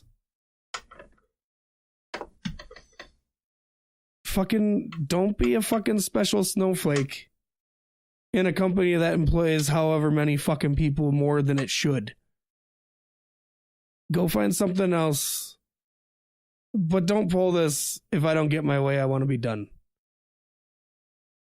If everybody did that, they wouldn't have anybody on the roster. I'm sick of it. So first of all, getting worse. I'm going to say... My biggest complaint is it keeps getting worse. Fuck it. I'm going to say I'm fine with what you said. I'm not going to say I agree with it because it's a super gray area. It is. Super gray.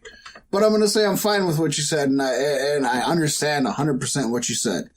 So first of all, I'm going to rebuttal. I'm going to play devil's advocate here, Pasty. I'm going to purposely play the role of the person against you just so that we can get all points across, okay? Gotcha. All right. HBK faked being injured twice to not drop the title to Brett, and he lost his smile once to not drop the title. Brett refused to drop the title to Shawn, ended up in Montreal Screwjob. Hogan has refused to drop the title.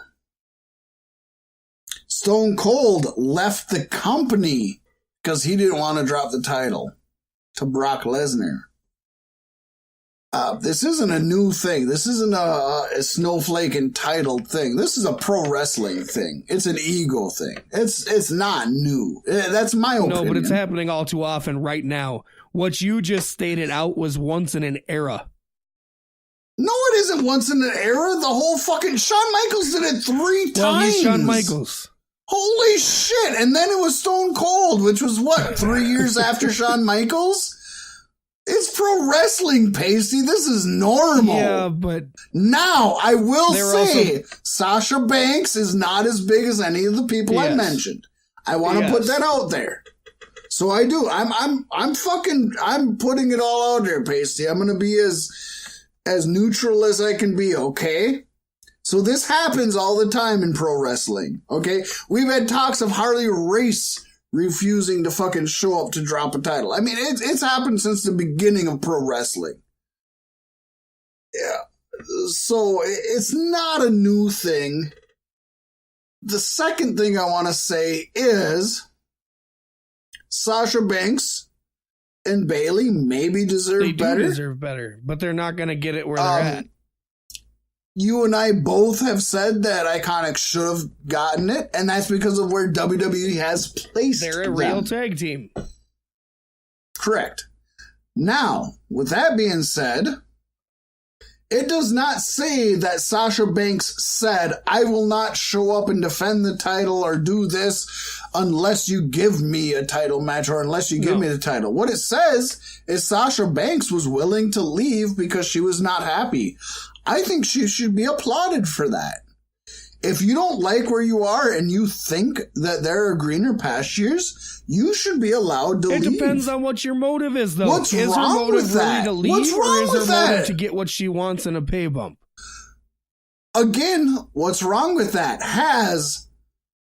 I'm going to bring up my exact same, has Hulk Hogan, has Shawn Michaels, has Bret Hart, has any of those people ever used that tactic in the past? Fuck yeah, they have. That's a smart tactic to use to get what you want. So is she wrong in doing this? I say no. I say she's super smart in doing this. Because it's at this point, it's up to her.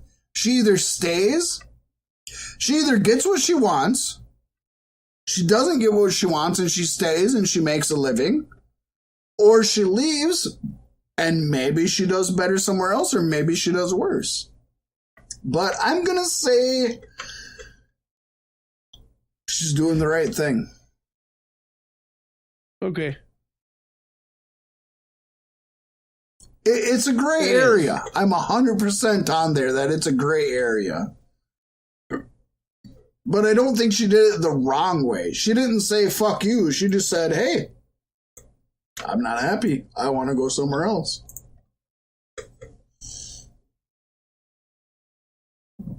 Somebody who's going somewhere else without her being the person making that choice is Dasha Fuentes. You remember her, Pasty? Vaguely. She's got she was an NXT... Yeah, she's an NXT backstage she likes to wear full-on front dresses with the boobs cut out of them. That was her. That was her, Pasty. She was signed to WWE in 2014 after having competed in several beauty pageants with the Miss America organization and being active in diving and gymnastics. But she is no longer with the WWE, according to a report from Pro Wrestling Sheet. WWE and Fuentes parted ways this week. Reason for her release from the company are not currently available. Spring cleaning. But AEW has signed another talent to their women's division. Dasha Fuentes. No. Could have been, wasn't. They announced recently that Hikaru Shida will join the promotion. The 30-year-old from Kanagawa Prefecture of Japan, is a 12-year professional and also has a background in acting. She most recently, Shida has been wrestling for the Oz Academy promotion in Japan. But All Elite Wrestling's Aja Kong has been a frequent opponent of Shida's in that promotion. The Oz Academy, that would be. Shida has also wrestled for 6 years in the Ice Ribbon promotion as well. And she has wrestled with the Sendai Girls promotion, where she's worked with another AEW roster member, Pasty, Nyla Rose. Ooh. Good get. This is a good get for them. I think they're going to do well with her. You know, Fat Mack, you've been doing a really good job on this news, but I'm going to give you a little bit of a break on this one, huh, buddy? Take it, buddy. Take it. I'm super stoked on this one. It's just... This was a WrestleMania moment in a non-WrestleMania fashion, and it really put the cherry on the top of my weekend. According to the Wrestling Observer newsletter, Enzo and Cass's big moment at the G1 Supercard may have been less of a work than we all assumed. The former WWE stars hopped the railing after a match, getting into a brawl with Bully Ray and others at ringside.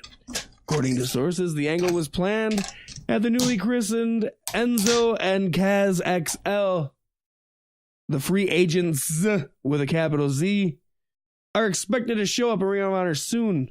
However, they've not officially signed contracts with the company at this time and have no future dates planned. The pair's interference was kept secret from almost everyone, including Tonga and Loa, who were celebrating their victory during the commotion. No one on the New Japan side of things was told either. Tonga and Loa reported mildly disgusted by the interference, as anyone would be by the entrance of Enzo and Cass, walking away instead of getting involved in the brawl. I love it. So much I love it. Well, first of all, I think it's... As far as Ring of Honor is concerned, it's super dangerous to not let the other people involved in the match know what's going on. Yeah. That's not okay. That's really Well, this happened after the Hall of Fame, though, didn't it? They wanted that kind of energy from it. I know, but you still, even if you're not going to let New Japan know, well, they which obviously didn't, let security know, because nobody really got involved other than the people at ringside. They let security know, but what would have happened if Tonga Loa and Tonga Roa, the Gorillas of Destiny, the God, what if they'd have come out there and beat the fuck out of them two guys? Everybody would have loved that. It's just not safe. Everybody would have loved that. Yes, that is true. But again, it's just not safe. You have to let people know who are involved. I get your concern, but I feel like in that circumstance, I don't think anything could possibly go wrong.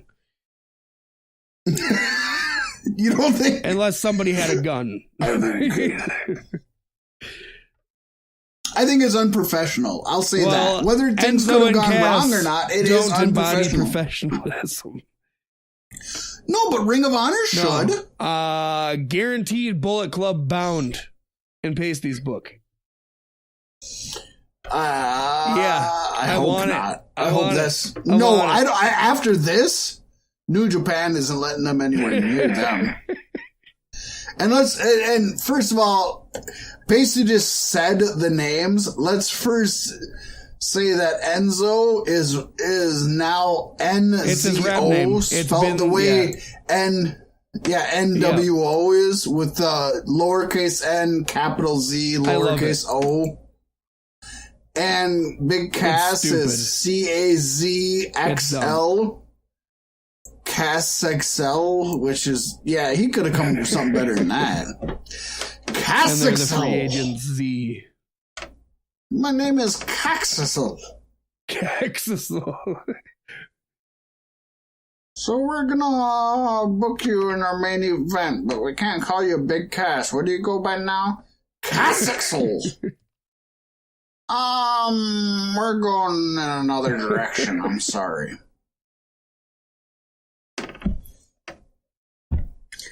Hey, Jimmy. We know that you've got Down syndrome, and you're in the Make-A-Wish Foundation. What do you want to be? I want to be a superhero. What's your name, Jimmy? My name is Cassifo. That's what happened after he had his stroke. That's exactly what played out in the hospital. You're getting the Warrior Award at WWE next year. Warrior Award. Cassifo.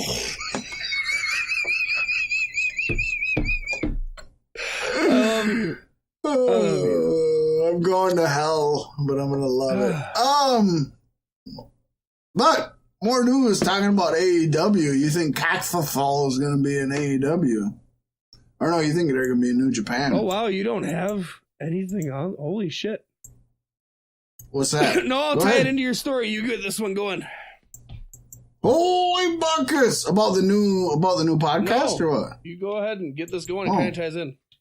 Hey, man, busted in on me because maybe I don't know about this. But on this week's Ross report by Jim Ross, he revealed that the AEW commentary team will consist of himself, Alex Marvez, and Excalibur. Now, Jim Ross has not worked with either Marvez or Excalibur before, but he is said to be looking forward to the opportunity.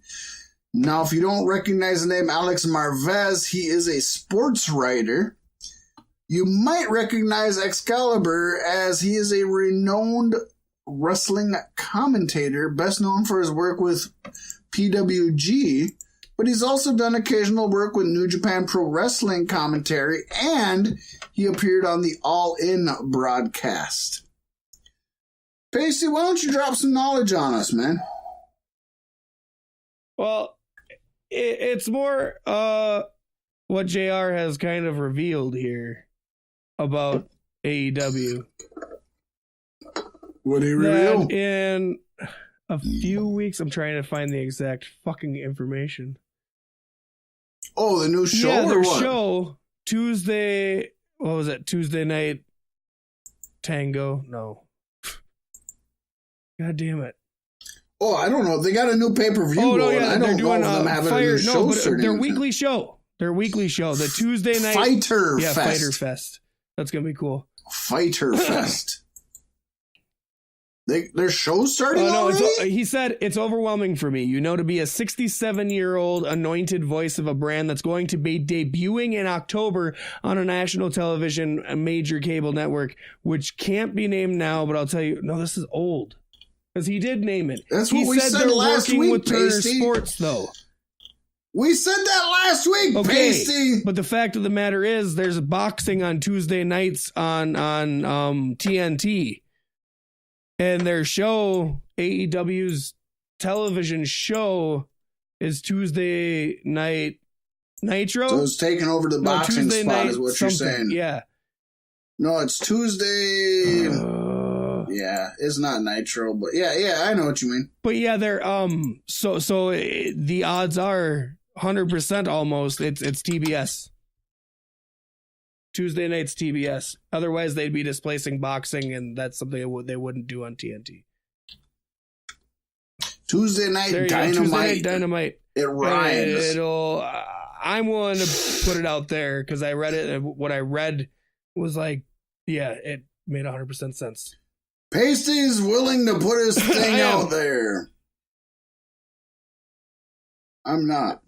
I still think TNT makes more sense. Honestly, if it's on TBS...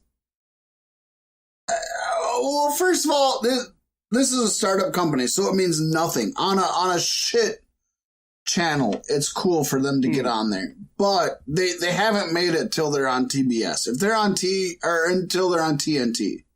If they're on TBS and they're not on TNT, they're nowhere near competing with WWE. I don't know about that. Like I said, I feel like TBS is the more mainstream of the channels these days.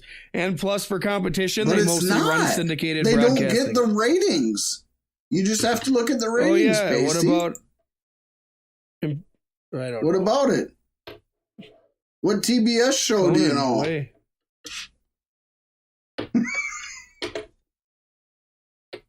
Yes. But either way, it'll be cool. I want them to have a show because I want to fucking watch it. And it should be starting in October. Ooh, in November is when the new Disney streaming service comes out, and it's going to be $6.99, and we'll have every episode of The Simpsons.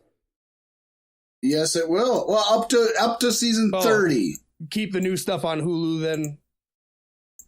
Well, Hulu only keeps. They're just like Batman. Yeah, and X amount of seasons. Yeah. So I'd assume that. But that's so Pasty and Fat Mack will have to figure out what we're doing for our shared services. Right. There's a talk that's going to have to be had. We're getting. I've already talked about that. Don't worry, Disney will be ours. Okay. We got Disney and Hulu. You get network and. If we both have two, I think that's pretty fair. Hey, since we're bringing this shit up on the show, is Netflix on again? Is Netflix? We ain't been able to watch Netflix all week. Is Netflix not on? No. Shut up. Turn on Netflix now. I've been watching it. I'm not going to do it in the middle of the podcast, but yeah. I will. It's on. I haven't been able to put anything on all week. Weird. So shut up. And it says I need to update information. I go to update the information. It's all your shit. And I'm like, I'm not touching it. Did you update it? All right, folks. I got a Netflix button on my moat right here. We're hitting Netflix. We're going Fat Mack. All right, while you're doing that, I'll do this. And let's go During to Glow, which I watched. 35, a controversial 3-count took place. Yesterday. I'm not worried about it. But the ref, Rod Zapata, has been fined for undisclosed amount by the company for counting the pinfall when he should have been smarter and on his game and calling it as a shoot, even though it's work. It's kind of confusing and all up in the air. Netflix works on my TV, look. You can hear it. I call this the Liberty Bell Special. Other than that, God, let's get into this injury report. Wrap this shit up. All right. Pacey, it seems that, well, no, we got to talk about this fucking... I talked about it. I said he was a referee in the match, and he got fined for not calling it like a shoot when it was at work. Yeah, and he was supposed to... Big E suffered a knee injury Tuesday night on SmackDown when he, Xavier Woods, and WWE Champion Kofi Kingston took on McIntyre in the Bar. Who is a great addition to the Bar. That would be fun. That actually would. And with the Shield being they're all out foreigners. of the picture... They gotta be foreigners, I guess. On Thursday, Big E tweeted a message revealing that he damaged his meniscus NXT UK's during best 3. The crossbody spot. And this is one of the best tweets I've ever read. I love Big E. He said, "Making mincemeat of my meniscus, crossbody cooked the cartilage." It's beautiful. This is great. It's fun. I love it. Also on the injury report, AJ Styles confirmed reports that he was sent home after WrestleMania and had to miss both his scheduled Access's appearance and SmackDown Live due to an injury. His cornea from the light blinding his eyes. Exactly. He revealed the damage happened from a superplex he took during the bout. He was glaring into the light the whole time. He explained that while landing, he hit his left side a bit before his right side, and it caused his hips to get knocked out of place. Old man problems. And due to it, the muscles in his back were all swollen up. But the Phenomenal One did admit that he wasn't able to walk phenomenally the next day, but he made sure to clarify that The wrong fall was his own fault and not Randy Orton's. So, good on him to emphasize that. Hey, it wouldn't be WrestleMania without a slew of injuries. Oh, man, there's so many. There's more to come. We aren't even at the end of it. But not at WrestleMania was Vampiro, who recently took to Facebook to comment on his ongoing health issues. The Lucha Underground personality and former WCW World Tag Team Champion states that he's... Yes! Where's my fucking music? Where's my fucking... I don't hear my fucking music! When are they going to play my fucking music? Well, at least he's got an excuse for all those tirades now. He's not worried about his possible diagnosis of Alzheimer's and Parkinson's. His main concerns involving these debilitating diseases is that it might interfere with his quote PlayStation Man time. after my own heart. Yeah, the Alzheimer's might explain the whole. Where's my fucking music? And Pacey, it looks like the E could have another high-profile injury on their hands following Mania. According to Dave Meltzer, Daniel Bryan might be dealing with an injury as if he needs another one. That's what he does. He gets injured at Mania. As a result, Bryan was sent home early this week and was not backstage for Tuesday's episode of SmackDown from the Barclays Center in Brooklyn. There are currently no specifics on the type of injury Bryan is dealing with or when it may have happened as of this recording. Probably while Kofi was stomping his face into the ground. Something tells me that that's not something that's really kosher when you have a history with concussions. We hope it's not a concussion injury. We hope that that's not what it is, but yeah. Sami Zayn returned on SmackDown. He returned as a face, fought a match, flipped heel on the crowd, and started talking about how they're kind of basically said they're fickle people and he hates them. And so I wonder if they're going to put him up with Daniel after. So he was a heel. He came back as a face, and in the one match he had, he turned heel. Why? WWE. Why would you come back? Why would you come back as a face to turn heel when you were a heel when you left? To get the fan reaction, like, "Oh, he's back, yay!" And then be like, "Oh, you guys are all pieces of shit. You eat pieces of shit for breakfast." That's not good storytelling. Well, like I said, I'm just hoping him and Daniel Bryan could be a great tag team, especially as heels.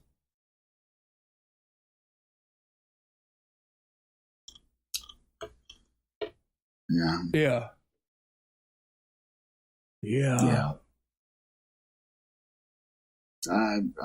I've given up. If this is a concussion, does Daniel Bryan ever have a WrestleMania match again? Or do you think they just say, we've learned our lesson if they can milk it out of him, fuck yeah. He's going to have a new record like The Undertaker's consecutive concussions at WrestleManias. Oh, Who's shit, break the streak? Who's not going to concuss Daniel Bryan? 2x4 on a pole match. Who could whap Daniel Bryan hard enough? A chairs match where it's only legal to hit people in the head.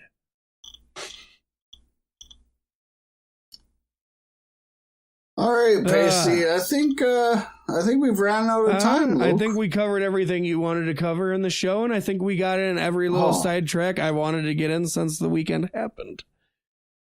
I wasn't good enough on the sidetracks. You got more in than I wanted to let you. It was fun. It was fun. And we're going to have even more fun next week. The best fun ever! For the first time ever, Beef Sticks Podcast hits 100 episodes. First time in history, folks. This is going to be amazing. You don't want to miss this one.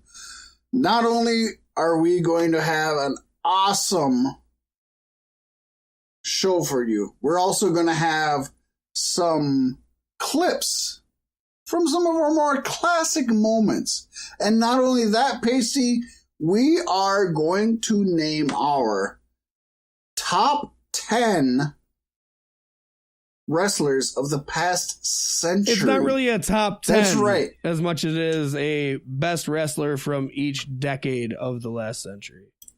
That's what it is. We're talking from the early 2010s or from the early 90s to the 2010s. 1910s to 2010s. What the fuck am I saying, Pasty? I don't know what we're doing. We're doing things and stuff, and on top of that, we're doing we'll shit. toss in our own little hat pick for who we think is going to be the top superstar of the 2020s. And 10 years from now, when Beef Sticks turns 12, we'll know if we were right. I'm sure one of us will be. It's going to be fun. It's going to be fun. We spent a lot of time on this. Scoured through videos to find the best ever from each century. Folks, remember, this goes back to fucking 1910. We have sat for, what do you think, Pacey? Has it been, it has to have been about over 100 hours that we've sat and watched videotape of all of these old wrestlers, right? And that's a piece. To find the best. Yeah, to find the best of each decade throughout this century. So I hope you appreciate it. Had a 20 superstar fucking tower. Oh, yeah. We knocked them all down. We sat and watched fucking match after match after match after match. And it's hard to find some. For a while there, we were actually planning on having YouTube, all folks. the brackets just being the 100th episode of Beef Sticks Podcast. We thought about it. We were talked out of it by somebody smarter than us. Same person who talked Chris Jericho out of the name Jack Action. Yeah, our producer fucking talked us out of it. Basically, this Matt. has been a fantastic fucking producer. match. He's always there for us. Matt's always there for us. I love Matt. Good guy, that fucker. He produced the episode that never happened. We had a fucking great episode here, and it did happen. I think we nailed everything, Pasty. With all that being said, Pasty, I think I'm Fat Mack. And my name is Pasty. Trifecta hat trick. Bazinga. Damn, my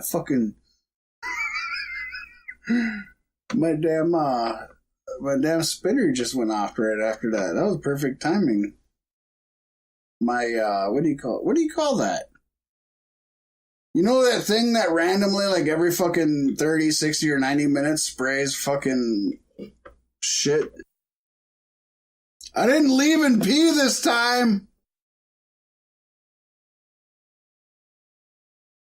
Futuristic fucking houses.